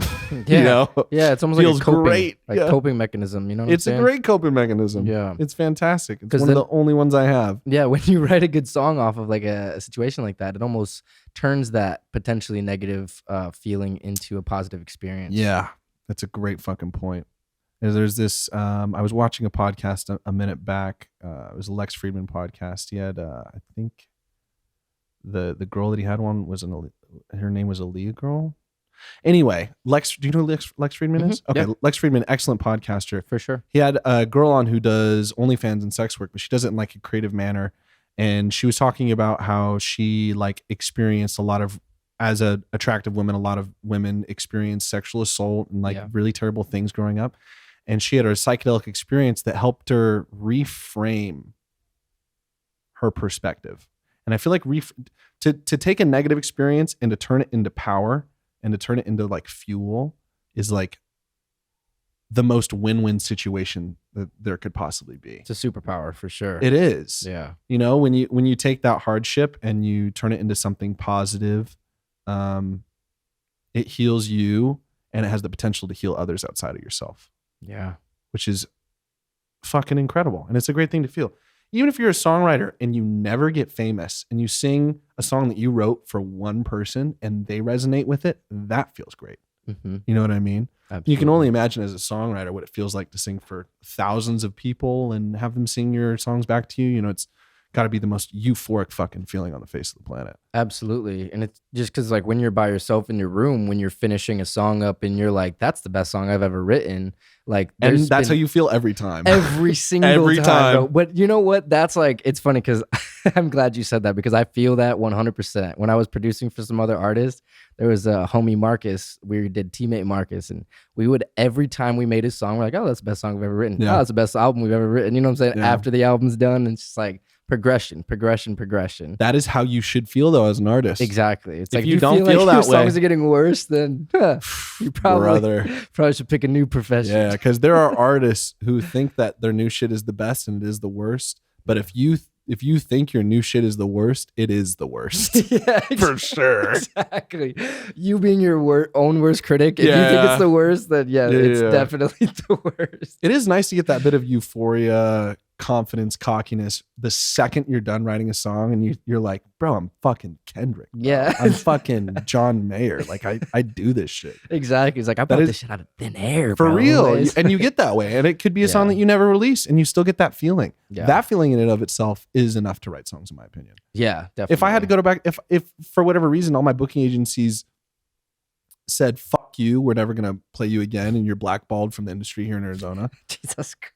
and I had to go back to bartending, I would still write songs because Right. it feels great. Mhm. It feels fucking so good. And I've been doing it since I was 14 years old. Yeah, man. And you know, it's cool that it's taken you so long to finally jump into a solo career, I Mhm. guess, as a recording artist. For sure. Because it's almost like you're doing it for the right reasons because you love like to to think do so. it. And Yeah. like obviously you want to make money off it, make a living off of it. It's so funny you say that because I really do feel like when I first started, I was doing it for the wrong reasons. When I was 19 and I had my internship in West Hollywood in LA, I like just like any 18 or 19-year-old, I just wanted to be rich and famous. Right. I just wanted people to know my name. I wanted to fuck hot bitches. I wanted to do drugs. Those were the reasons that I wanted to do it. Rockstar life. Exactly. And I wanted to live that rock star life. And now that I'm re-entering it, don't get it wrong. I'm not living a rock star life at all right now at all. I'm literally just playing live at fucking bars, restaurants, and country clubs. Anyway, I love what I do now. I'm very grateful for the mindset that I have, for the wisdom and the humility that I've accumulated, and the confidence I've accumulated, for sure. For sure, man. Yeah. And it makes going into dropping your first solo record as like I gives agree. you that confidence. and I've done a lot of work leading up to a single song, and I do have. We're gonna take the song off of Spotify because I don't think it's that good. We do have. I have some songs that I released like 3 or 4 years ago, but this is my first single. As like, I've put so much time. I have so many artists that I work with. I've played so many live shows. I'm excited for people to hear this song live. I'm excited for people to stream it. You know, I've never worked on anything this hard in my life. And the next song I'm going to work even harder on. We are right now. We're working even harder on than the last song. And it feels good. You know, it's stressful for sure. But the act of producing, the act of putting it out is another form of catharsis besides the original intention of writing the song too. Right. Yeah. So it's like 2 times you get You get a little dopamine hit off this shit. Thank it's you, twice. sir. Exactly. Yes, indeed. Dude, yeah, right. That's another reason why being like a songwriter artist is just like one of the best feelings in the world. It is. If you really love it. That's why so many people want to do it, and I Yeah. get it. And I remember for the longest time just being a fucking hater, and I still get there too sometimes when you're just scrolling on TikTok or Instagram, and you kind of get this feeling like fucking everybody wants to be a singer songwriter. Fucking everybody wants to make beats. Fucking everybody. And then I kind of took a minute to kind of like, why am I mad? Am I mad that there's more art in the world? Is that really what I'm mad about? Yeah. Am I mad because there's a ton of bad art and some of the good art can't be shown because there's so much bad art? No, I don't think I'm mad about that. I think I'm jealous. That's it. I think it's insecurity. And then after you do that self-reflection, it makes it easier to post content on Instagram, is because you're not hating yourself as much. Because when you're hating other people, it's a projection of your own self-hate, in my opinion. It is. So if you can master not hating other people, that self-love will come naturally, because what you put out, you get in, and what you put in, you get out in both ways. You know what I mean? it's always got to be positive vibes, love, and peace. Because I know artists who dwell in negativity and their careers are fucking doing nothing. And all the artists that are on the up and up and just want good vibes, clean energy. Artists been saying this shit since the fucking 60s and the 70s. Like, that is the way to live your life as an artist, is be a ball of floating air, be a cloud, be floating above everyone else. Don't let people fucking get you down. Don't let negative people enter your team. Don't let, it's a beautiful thing to have people around you that want your success that are also positive. It's so, because so many people are so negative. For sure. There's so many people that are so negative. Yeah, man. And your perspective on like the social media thing, I think that's very profound perspective to have, especially as someone that's just now starting to release your own solo I'm going stuff through it like right that. now. I still scroll on TikTok and Instagram and I'm looking at this shit and I'm like, this is corny as fuck. Fuck this guy. But really, in a weird way, I'm calling myself corny as fuck.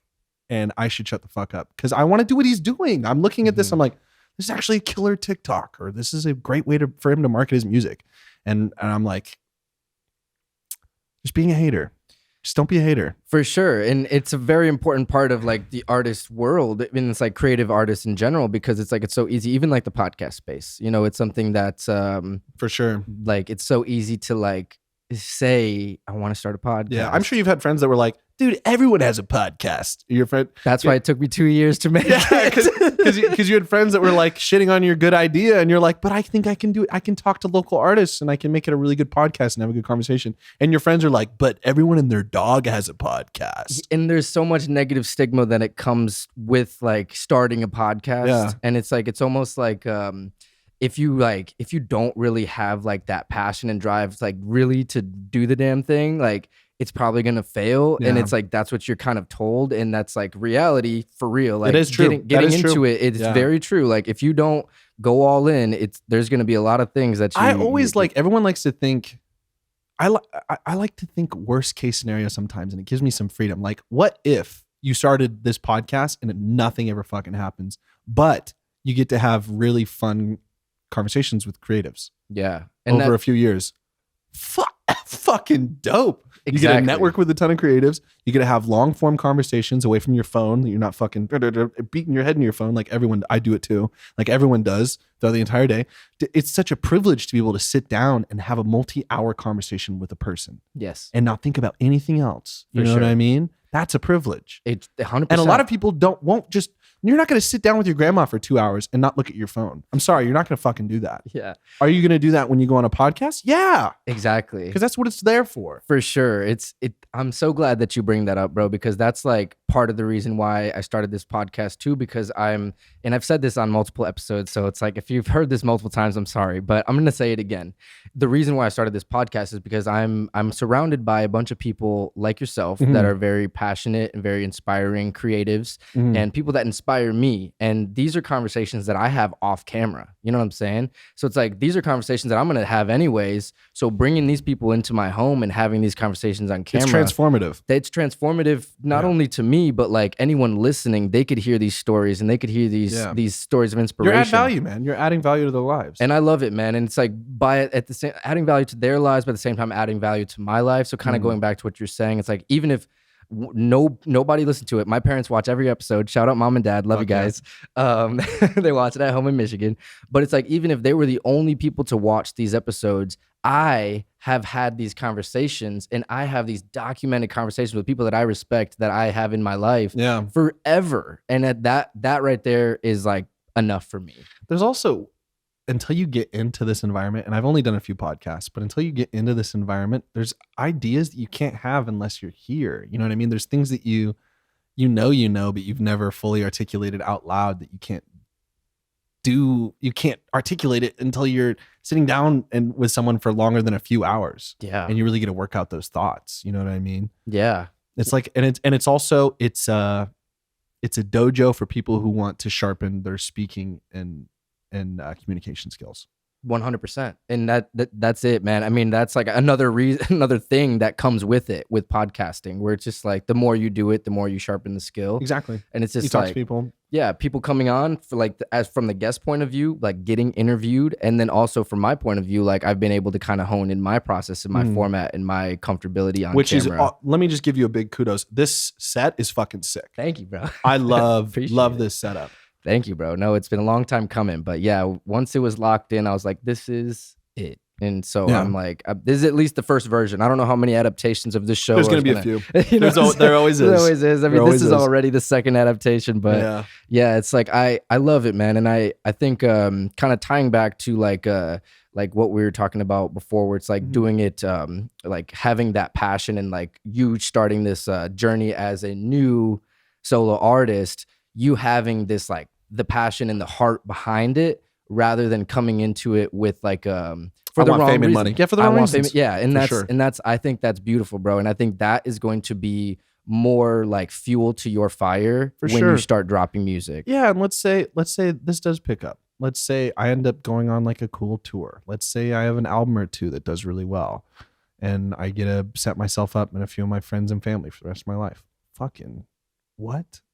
Like even the fact that that's just a possibility, and it's so dumb because I feel, and this is just me being a hater on myself.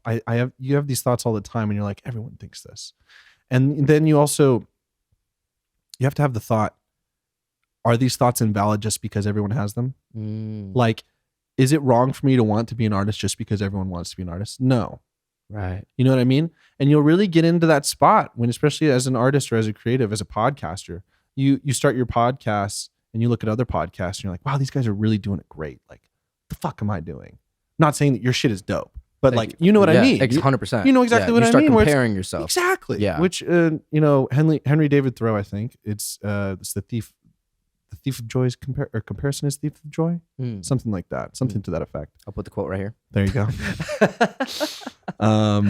Yeah, but you just gotta, it's just about doing the thing too. For sure. You know what I mean? Because you're gonna have the anxiety, you're gonna have the doubts, you're gonna have the stress, you're gonna have all those things are inherent. They're gonna happen whether or not you do the thing. So might as well do the thing because you were already thinking about it and stressing about it earlier for 2 years.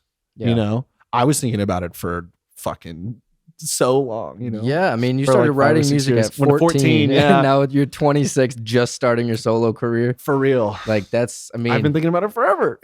bro. Yeah. But it's cool though, because by the time it comes out, it's like polished. Yeah. And it's ready. You know, it's like, I'm glad you think so. I'm really proud to hold on. Yeah, man. Yeah. I'm stoked, bro. I'm stoked for you, dude.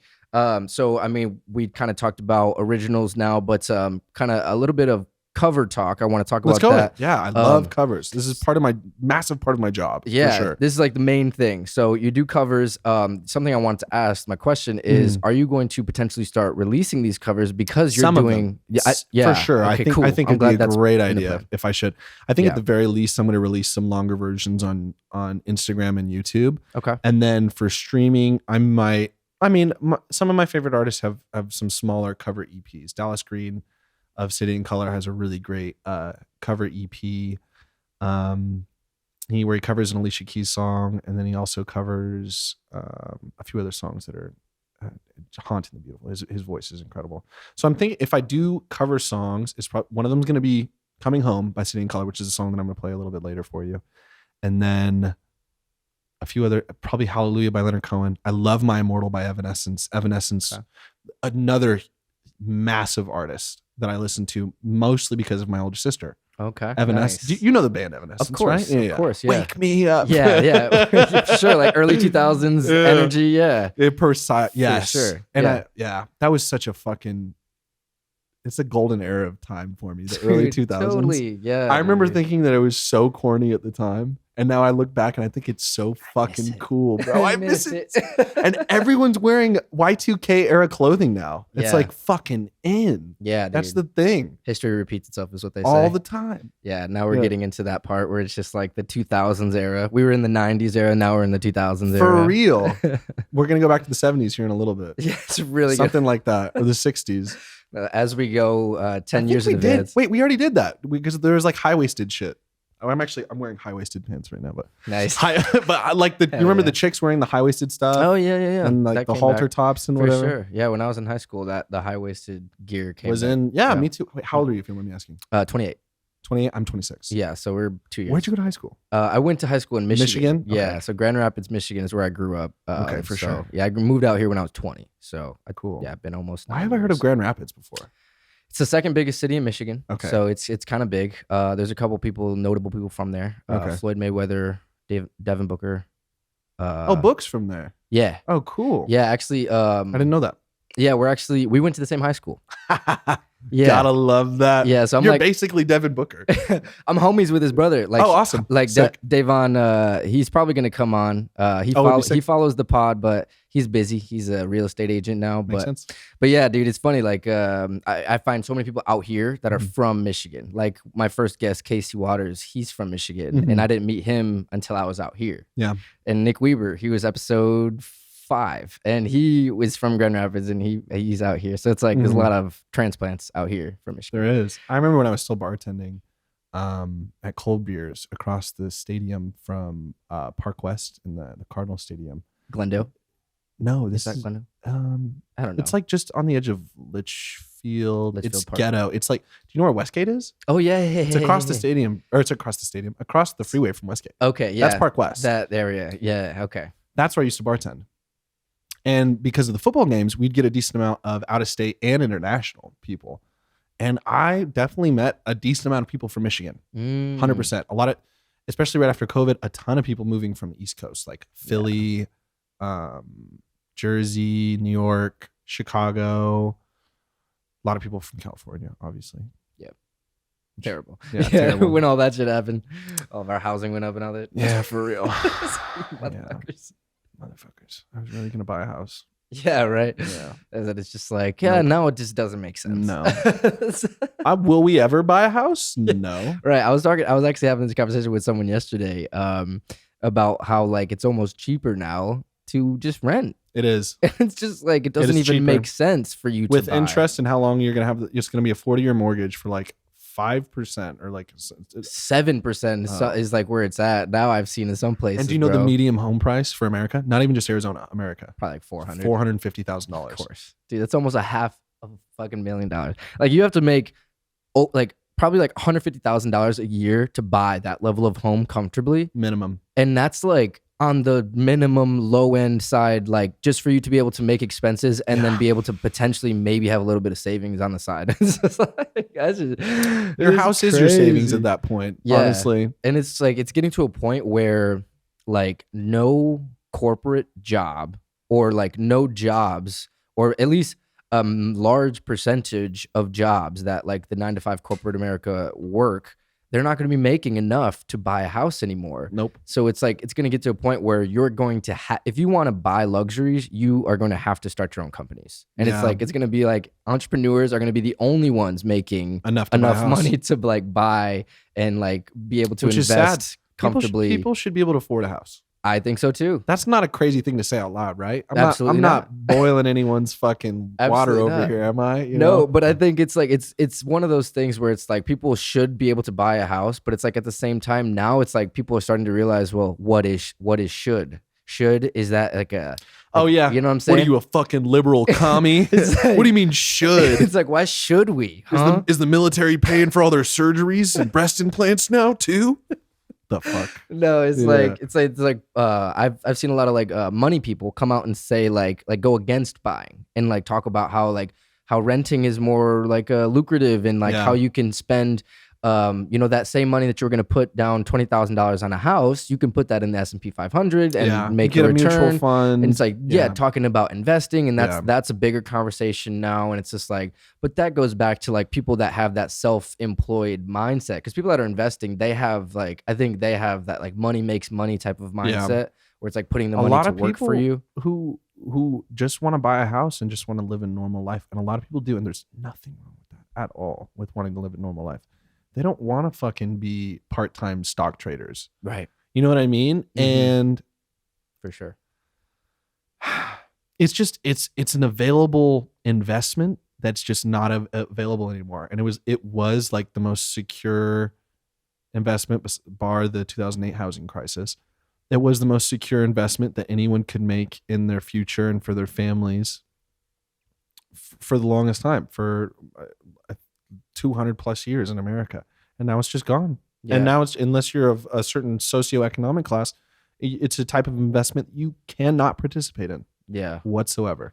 Yeah, it's wild, man. But I mean, it's like I guess it's a gift and a curse, because it's just like the entrepreneurial mindset, I think, is so beautiful, and I think more people should have like the want and the passion to like innovate and create and do something for themselves. And not just worry about like getting someone to pay them, you know, and like then being cool with whatever they're willing to give them. I totally agree. I think there's a lot of people who could do it that aren't, that should. Yeah, 100%. I also think there's this other subsect of people who don't mind working in an office, and they want to have all the luxuries that society afforded everyone 20 to 40 years ago. And it's just not available anymore. Yeah. And so what's going to happen to those people? I mean, are they going to fall into the lowest socioeconomic status? Are they all going to become homeless? Or is there going to be like what it really seems like it's going to be is, we all know people who work from home. Yeah. Who do this. Mm-hmm. For 4 to 8 hours a day instead of actually working. Not throwing any smoke. If I was in the same position, I would be doing the exact fucking same thing. 100%. 100%. I think that the economy is going to turn to where those people are probably going to hold like 2 to 3 full at-home positions. And it's going to be an industry standard, and companies are going to understand. Because like the at-home work, how much work are they actually doing? I've seen my friends work from home. Right. They do 2 hours of work in an 8-hour day.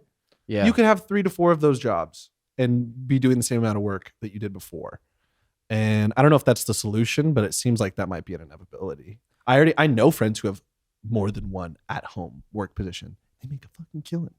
Yeah, for sure. One $65,000 at-home work position after you get out of college isn't going to cut it. If you have 2 of those, you're making $120,000 a year. Yeah. Which is way better than the majority of people. You're working 8 hours a day, making $120,000 a year for 2 companies.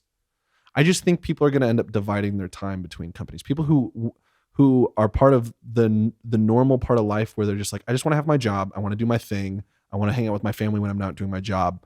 I'm not a fucking entrepreneur. I'm not an artist. I don't want to do any of this shit. I think those people are really going to end up having to have multiple at-home jobs. You're not going to be able to just live off of one. Yeah. It's crazy. When you were talking about it, I'm like picturing that being a thing, and I can 100% see it already is a thing to a certain extent. Well, like being like a normal, this is like what everyone you do. has a multiple. Yeah. It's situation. Almost like how, just like the classic, like when people like have kids, like a lot of times they end up getting a second job, like the dad gets a second job to like get a little bit extra income, that's always been a thing. For sure. You know what I'm saying? Like in the household, getting a second job and physically going somewhere else has always been a thing. So it's like, now if you can get a second job and also be on the other job at the same time, and do 2 jobs literally at the same time. People can do that. I have friends who do that. And that's like, that is, oh crap, man. That's the evolution. That's efficient as well. It is, yeah. Because it's like, if you're going, the reason why it's more efficient, obviously, is because you don't have to physically be in a different place at a different time. No. So it's not like from 9 to 5 I'm here, 5 to 9 I'm there. In a little bit of a way, because it does. You have a lot of free time for both jobs. Just do the other job in the free time you have for the job. Yeah, and if you can do that, work and like a normal 8-hour day, and like you said, if like you want to, if you don't have the mindset of like starting your own company, if you're not an entrepreneur, if you're not an artist, not everyone. That's not everyone. Yeah, it's not everyone. That's reality. It's like you need the workforce of America. So it's like the workforce of America is going to realize, well, I could spend 8 hours at this job making $20 an hour, or I can make $20 an hour times 2 working 2 jobs. And that's just a no-brainer. I'm sure a lot of people want to make $40 an hour compared to making 20, like double their income, just do it in the same amount of time. Yeah. And it's like, that's crazy that like we're in America, in the world. I think a lot of people who have degrees, who are just trying to get at-home positions, even people who don't have degrees that want at-home positions, I think that is going to be what they're doing and what they're most likely doing right now Yeah. is having multiple at-home positions.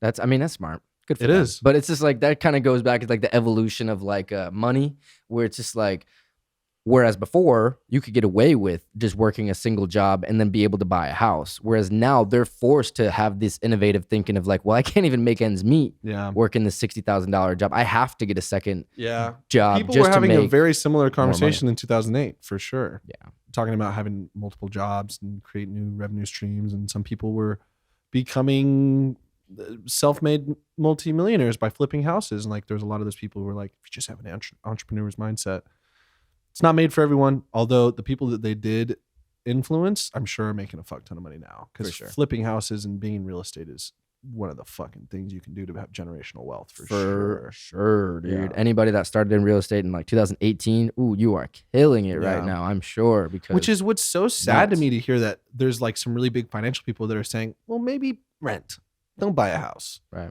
And that's just like not even an option for people who are of a low enough socioeconomic status. Yeah, especially when it's just like, man, like debt is a real thing for a lot of people. A lot of people have so much debt. So much debt. So they can't even afford to get a loan on a house. So it's like they have to. A lot of people have bad credit. Have bad credit because of bad practices that that just kind of stems back There's to. some people who have bad credit because when they were kids, their parents took out credit cards in their name. Yeah, like Logic.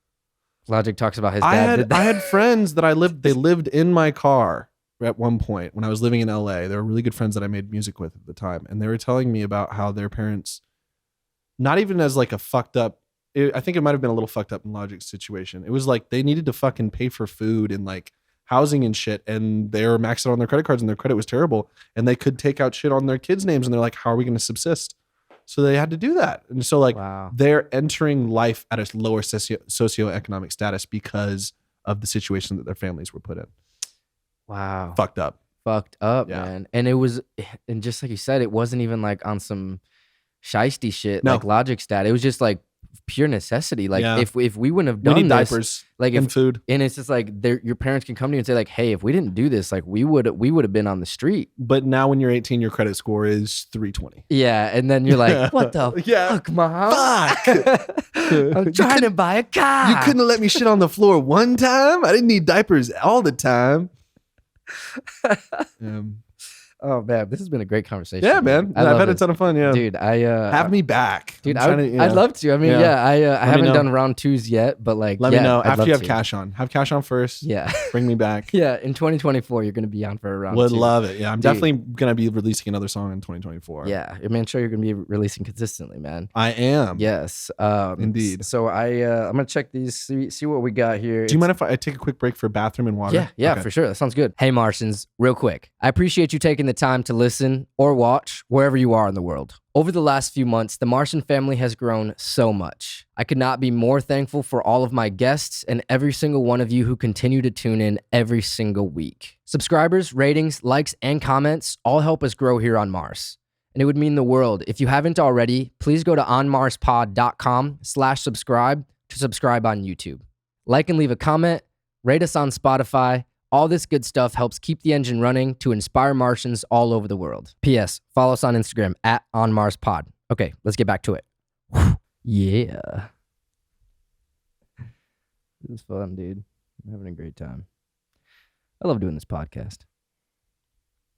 So, because you do so many shows, you obviously have a pretty, probably like precise practice schedule. What is your weekly practice schedule look like to be able to perform at this level? Not really.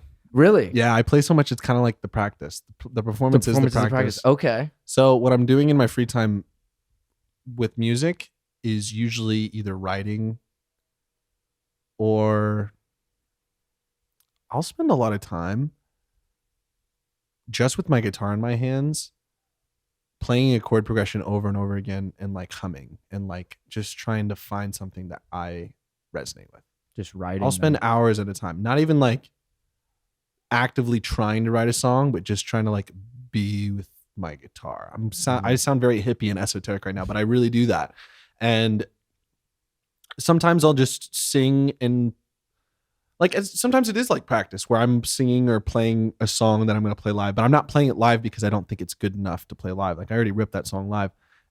I'm like, I'm almost feeling myself out more than I'm feeling out the song. Yeah. That's what my practice kind of looks like. It's understanding, like, because when you're singing alone, it gives you more freedom to like go for higher notes or lower notes, or like try screaming, or like try, just going different places and trying new things, because you want to keep it fresh. You don't want to sing and do things the same way that you're doing, especially if you're playing the same venues for over a year, and you come and you're seeing the same customers, you're seeing the same people who work there, managers, bartenders.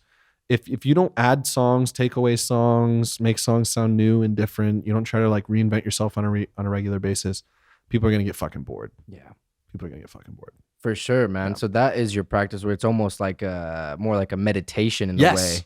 I wholeheartedly agree. Yeah. And I'll literally, and a lot of it will be, and I won't even, we'll play a little bit later, but let me pop my guitar real quick. Yeah. For sure. I'll give you an example. You can put it on the stand after too. And I should have done that at the beginning, and I'm so sorry. It's all good. I put it out there for you, but it's all good. It's all good. But I'll sit. Sometimes I'm even watching TV. I won't even be like at my desk with my audio interface and everything. I'll be sitting at on my couch watching TV, and it'll just be,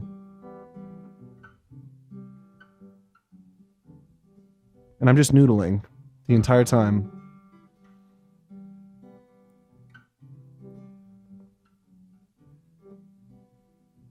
And then eventually you'll do it so long that you make a mistake. And sometimes the mistakes sound good. And then you save those, because those are things that you can use for writing later. Yeah. Because a lot of, I feel like the majority of really good songwriting is making happy mistakes. Yeah. Because the best songs, I feel like, were written by people that didn't know that they could write them. You get done with this, I'm sure you've experienced this. You get done with a song and you're like, I fucking made that? Yeah. Fucking sick. Yeah. God, I can't believe I did this. It's a really cool feeling. That's where a lot of that confidence that comes after you finish something, because you're almost in disbelief of yourself and your own talent. And it feels good. Yeah. It feels really good. And it's cool because it's almost like you just slipped into it. It was just like, it's a flow accident. state. Yeah. It's 100% flow state. I feel like anything in a creative discipline has 100% to do with flow state. Anyone who's really trying fucking sucks. I agree, man. You know what I mean? And there's something to be said about the flow state. And have you ever seen the movie Soul? Disney Pixar? Oh, I have. What a good fucking movie. Dude, one of my favorite movies of, and I love that they made animation. him a jazz pianist, because I've been really getting, and I've always loved piano and I've played a ton of piano, but I've been really recently getting into piano and jazz chords and like feel and dissonance and like a lot of these jazz music concepts that have so much versatility in so many different other genres. One of the best people to explore jazz and how it can apply to hip hop and pop is Tyler, the Creator. Oh yeah. Tyler, the Creator is massively jazz influenced, and in both his pop records and his hip hop records, they're dripping in like the fucking nastiest, most dissonant chords, and some really interesting key changes, and there's this concept that I've been playing with recently, where there's dissonance in chords, where there's a perfect minor or a perfect major. Yeah. And then you can add diminished, you can sus2, add 9. There's a lot of things you can do to chords to make them kind of sound jazzy and like just a little bit dissonant. There's also dissonance in rhythm. And I feel like that has to do with push and pull, when you hear like a pocketed backbeat. Yeah. And that feels like right. Just right off the meter. And it's if you listen to the metronome, it's not right on the. Yeah. Exactly. There's a bit of dissonance yeah. in the rhythm. Sometimes two notes are closer together than they should be. Sometimes they're further away than they should be. Right. But that adds whatever to the rule feel. is supposed to. Yeah, exactly. It's feel. Yeah. A lot like a diminished add 9 fucking 11 finger chord might sound fucking terrible by itself, but in the context of a whole chord progression in a song, it sounds incredible, and it's extremely transformative. Yeah, dude. And it gets you from one place to another. Yeah, and jazz musicians, they're just wizards when it comes to that stuff. Some of my favorite people to play with, some of my favorite musicians on my roster are people who are fucking excellent at jazz music. Yeah. And those are always like some of the most, you know what I find? You know how we were talking about earlier? There's some people who can read music really well and they can play a chart, and there's some people who are entirely feel. Yeah. A lot of the people who can marry the two, who are feel and they're good at sight reading and knowing a lot of music theory, but they're also, they fucking feel the music when they're playing it, are my jazz people. Yep. My jazz people are the musicians who can really fucking, they can do a lot and they're very versatile. For sure. Yeah. And that's interesting because when you were saying that, I was like, who is that person? But that's exactly who it is. The jazz musicians and like the gospel musicians. Like, yes, for sure. Like church musicians. Yeah. A lot of them have that where they're technically trained and like theory. And then they also have the feeling that just comes from the heart. And I feel like they extend from the gospel and the jazz genres because to play those genres, you have to be a competent, well-read musician. And then on top of that, you also have to have feel. Yeah, and you know, it's something that like I didn't really put together until just now when we were like almost comparing gospel and jazz. There's a certain level of improvisation that comes with gospel and jazz that for sure that you need. Think about a preacher. Yeah, hit me one time. Yeah, hit me two times. Yeah, dude. Yeah, or like even like taking stage direction and then kind of like knowing like certain like chords and like being able to move between chords. And yeah, you got to know what your bassist is going to do and your pianist so you can sing to it, and vice versa between all those instruments and disciplines when you're playing together. Yeah, because if you're moving through like a minor G D chord progression, but he wants like a 4-bar extension on the D and he wants to key change up a half step, you got to be able to communicate that with your singer, your bassist, your drummer, and everyone just through looking at them while you're playing. Yeah, in real time. That's crazy. And gospel musicians are no fucking joke. And you know, it's so funny. I love that we did this little tangent all the way over to gospel music. I didn't expect us to get here.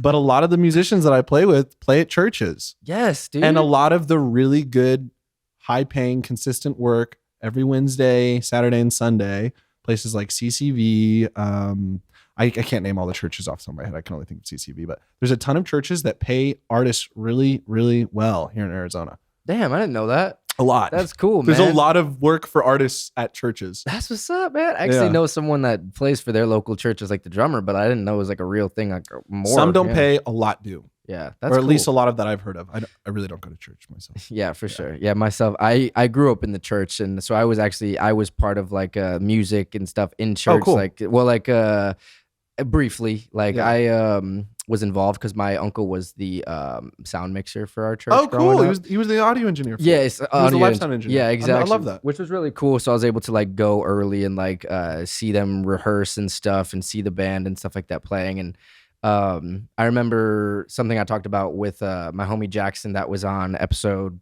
6, Jackson Lee, the first on Mars session. We were talking about, because he grew up in the church and he grew up as a gospel musician. Yeah. And it's something that he said that I thought was really funny that I can totally relate to is when he was growing up, him and his brother referred to people that played in the church having gospel chops or gops. Gops. And I was like, damn, you know dude. What? I've fucking heard of gops before. I've heard of it. You've heard of gops? I've heard of people say gops. Dude, yeah. Well, that's in that when he said that, I was like, dude, I get that 100% because I can don't like even think I knew what they were people. talking about too. Yeah, gospel chops, bro. Now I know. Gops, bro. But if you got them, you got them. And it's just like people like they can have like the jazz chops too, where it's like the jops. There's less swing in gospel. Okay, I don't know a ton about gospel music, so take this with a grain of rice. But there's less swing in gospel. But I think there is like a ton of improvisation. There is. Like a lot. There 100% is, especially when because they're preaching while people are playing music. Yeah, and they got to keep things going. They have to move like you were saying, where it's like if you're in that chord progression, you want to extend and then switch up a half step transpose and then move into the next song on cue all together without stopping the music. Yeah. And like you're all playing, improv. you're not only are you playing to a vocalist, bassist, keyboardist, all your musicians, you're also playing to the preacher. Yeah. You're playing... Yeah, you're interacting with the crowd. There's crowd interaction. It sounds like there's a lot of disciplines that transfer over from people playing gospel music in church to, you know, what I do, what Cash does, what just to successful musicians in general. Yeah. Yeah, man. So to kind of wrap up before we get into the session, bro, we talked about your guitar practice almost being like a meditation. Do you have a daily practice like meditation or stretching or a certain regiment that you keep yourself in to keep yourself sane?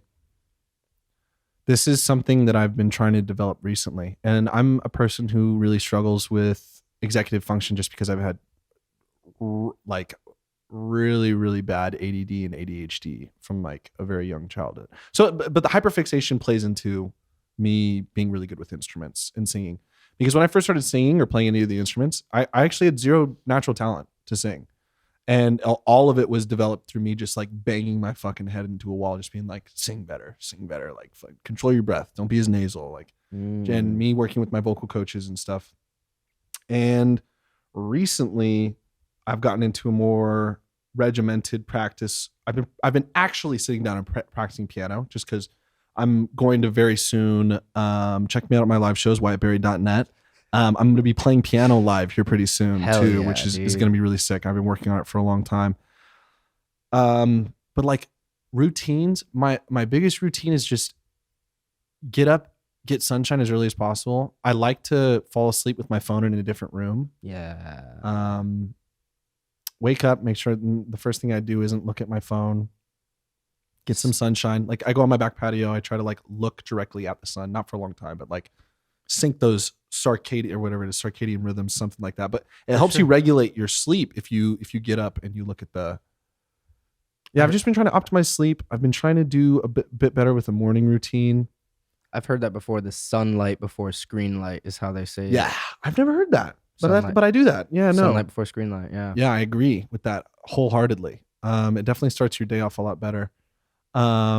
Recently, I'm actually going to give a shout out to my mom's work. Recently, every Monday morning, and this has kind of been setting me up for my weeks and working, I'll go to this place called iCryo in Chandler. It's incredible. They do, so I'll get in a cryo chamber at like minus 30 degrees for 3.5 minutes, which is amazing. And then I'll also do infrared sauna for like 30 to 45 minutes. Right after. Right after. And then other times they have compression therapy there too, which is really good because I sit down and I drive a lot. I sit down a lot for gigs and I drive a lot for just for gigs, like going to Sedona or Flagstaff or whatever. And those are kind of hard on my back, those longer road trips. So the compression therapy is really dope for relieving some of that pressure. But I've been going there every Monday. It's been like a really great way to start my week. And normally I try to get up, look at the sun, do something physical, drink some water, eat. I mean, it sounds so basic when I say it out loud, but like that's, if you can do all that before you look at your phone, I feel like you're already making a really big step up too. Also, I delete the apps a lot. I delete and re-download them. For sure. Because I can only take so much before I kind of get overloaded. Yeah. So if I know I need to buckle down for a few days, I'll delete Reddit, Instagram, Twitter, fucking all the things that would occupy my attention that I don't need to occupy any of my attention for the next few days. They'll be gone. And then when I get to my weekend and I'm just playing gigs and I don't have to worry about it as much, I don't have errands to run, I'll re-download Instagram, I'll do some posts, interact with people, stuff like that. But I feel like don't feel afraid to delete the fucking app for sure. If you want a day or two break, you know? Yeah, you have to disconnect to reconnect. Yeah, actually. And I feel like a lot of the short form content is dope for promoting music, but there's a flip side to it. If you can doom scroll for sure. A lot of people get caught in doom scroll sessions where you're just kind of there for like 4 to 5 hours. And you don't even necessarily like what you're watching. You're like, you can't fucking get out of it. Muscle memory, yeah. Yeah, it is. Yeah. To a certain extent, it is muscle memory. Yeah, and I think it's like, even though you said like that routine is kind of basic, I think there's a lot of people that don't even do that basic routine. And I don't even. Well, I'm trying to. It's but we're all human. We're all still learning. Yeah. We're still trying to find out like what works for us. And like, there's a lot of people that have it locked in. Do you have a morning routine? Do you mind if I ask you? Somewhat, yeah. Yeah. What's your morning routine? So I wake up about 5:30 or 6 o'clock because of fucking sick the dogs. Okay. I got dogs, so they wake up. I thought early. You were just Jacko Wilnick or whatever his fucking name Jacko is. Wilnick? Yeah. So I wake up around 5:30 or 6 and I make sure I get outside with them as soon as possible, and then I feed them.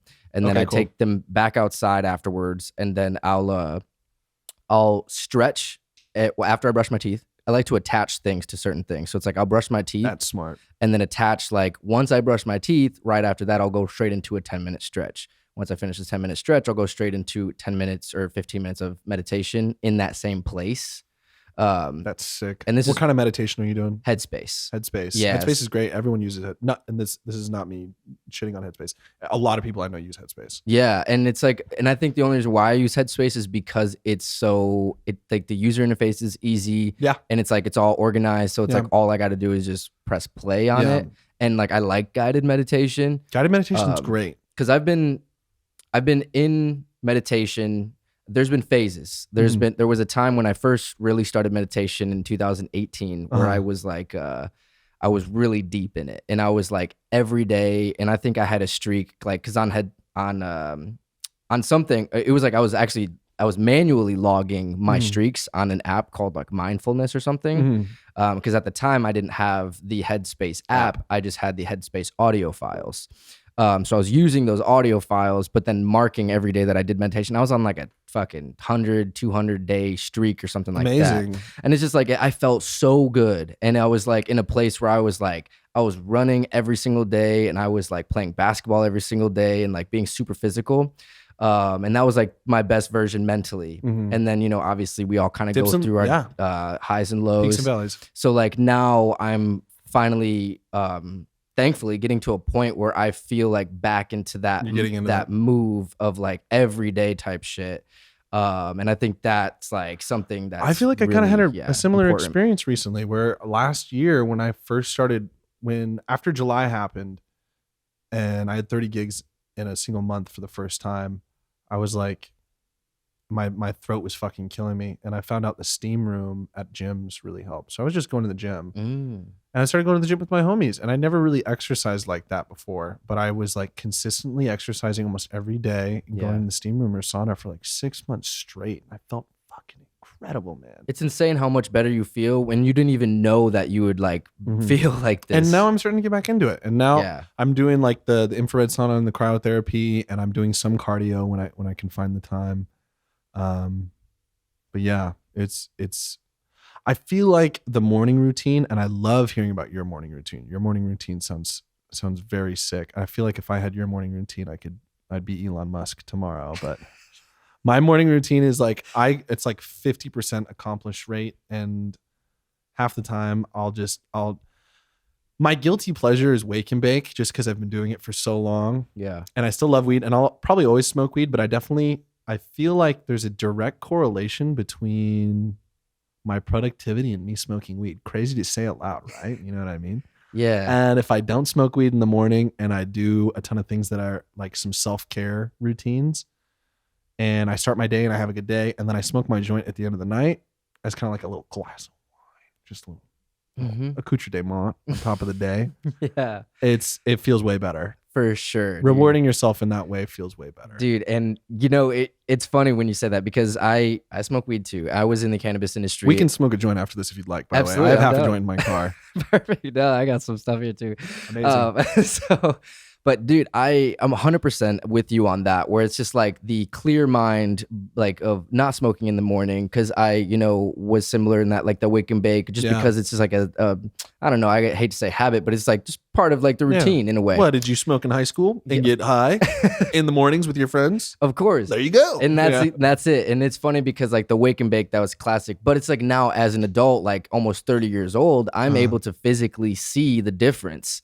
And it's just like, I'm able to feel the difference in like my productivity and my getting shit done-ness. You know what I'm saying? For I sure. guess that is productivity. But it's just like, if you have that self-discipline to like almost delay the gratification of smoking, 100%. It's like almost like more rewarding. And it'll kind of make you go harder at your other things. Your run in the morning and your stretch and your coffee and like you're running your errands in the morning, you're going to, I feel like, go that much harder because you smoked that joint last night at 7 p.m. after you got everything done, because you have that routine of looking forward to that. Yeah. So it's almost like taking something that would normally bring someone down and make them unproductive, and using something that would make you unproductive, and it makes you more productive. Yes. Because it's the reward. Exactly. It's like, it's for sure. And it's like having that mindset of like the reward at the end of the day versus like just part of like my day throughout the day. Yeah.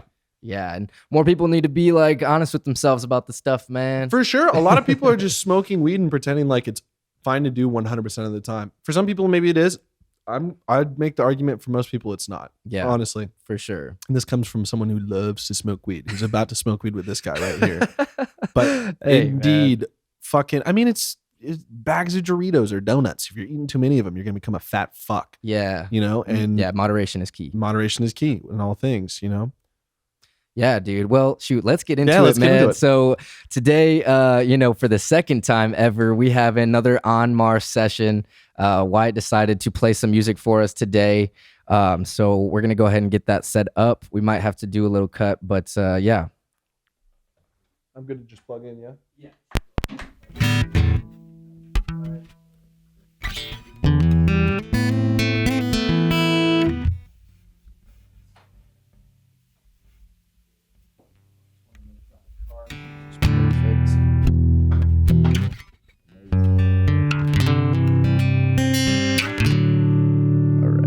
And can you hear it? Yeah. Oh, the guitar? Yeah. No, I can't hear the guitar.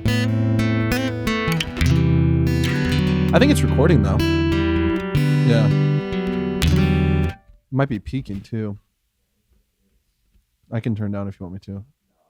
Okay. Let me give a little introduction of the song. Absolutely, yeah. So today, what song are you going to be playing for us today? So man? this is one of the first songs I ever learned to sing and play on guitar. It's by my favorite band of all time, City in Color, sang by my favorite songwriter and vocalist of all time, Dallas Green. And it's a fucking hauntingly beautiful, extremely well-written alternative blues song. What's it called? Coming Home. Coming Home. Oh, I said all that without even saying the song. I don't. Maybe you did. I don't. No, you're good. You're good. Coming Home. Yeah, the song is Coming Home. My fellow Martians, Wyatt Barry performing "Coming Home" by City in Color. Thank you, bro.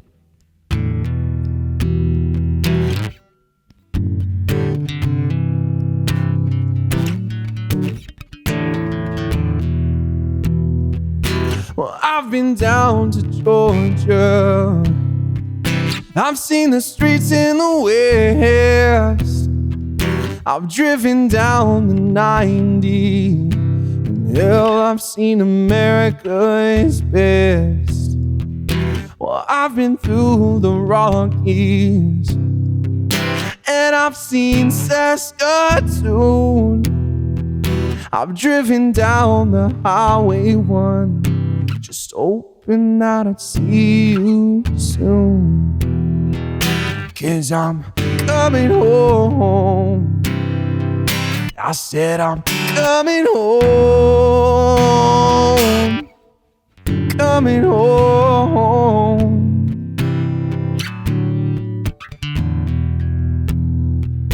I've never been to Alaska, but I can tell you this. I've been to Lincoln, Nebraska, and hell, you know it ain't worth shit. Well, I've been through Nova Scotia, Sydney through Halifax, but I'd never take any pictures, 'cause I know I'll just be right back. 'Cause I'm coming home. I said I'm coming home. Coming home.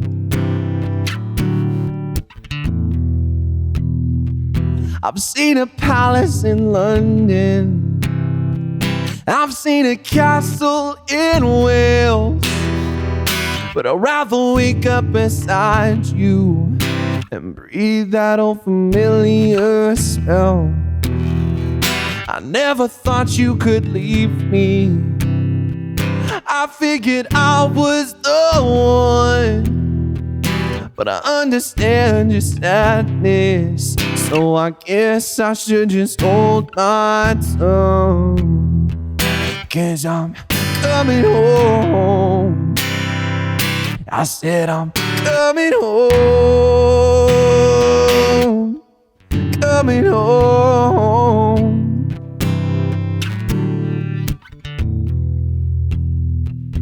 And although we're taking chances, you told me life was a risk, And I just have one last question.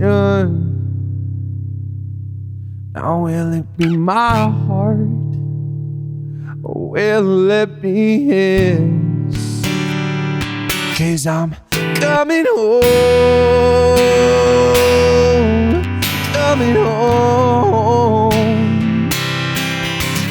coming home, coming home, coming home.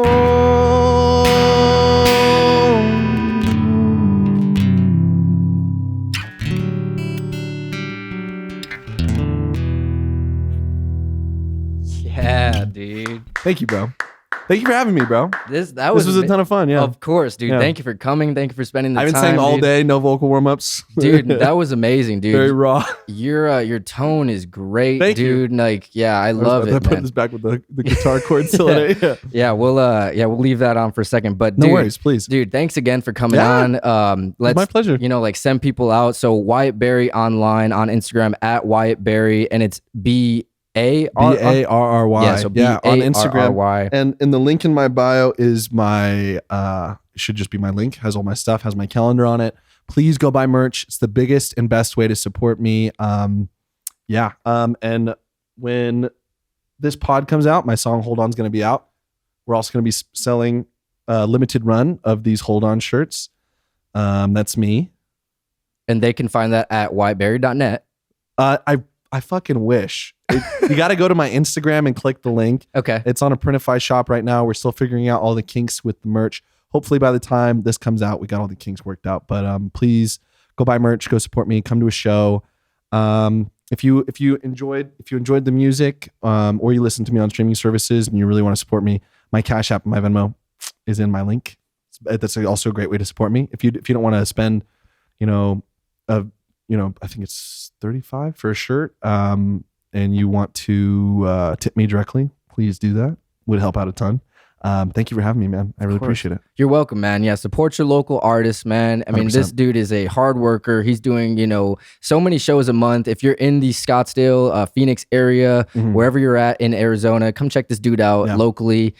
Check out his single, Hold On, now available on all streaming platforms.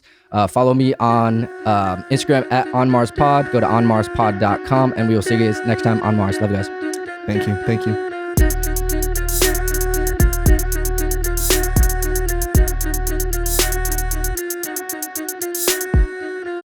Hey guys, thank you so much for tuning in and watching this episode of the On Mars Pod, and for sticking around to the end, man. I really appreciate you guys. You are the real Martians. Like this video, comment below what your favorite part was, what was most inspiring to you. Subscribe to the channel, hit that bell for notifications here on future interviews coming out soon, and also follow us on Instagram at On Mars Pod. Love you guys so much. We will see you next time on Mars.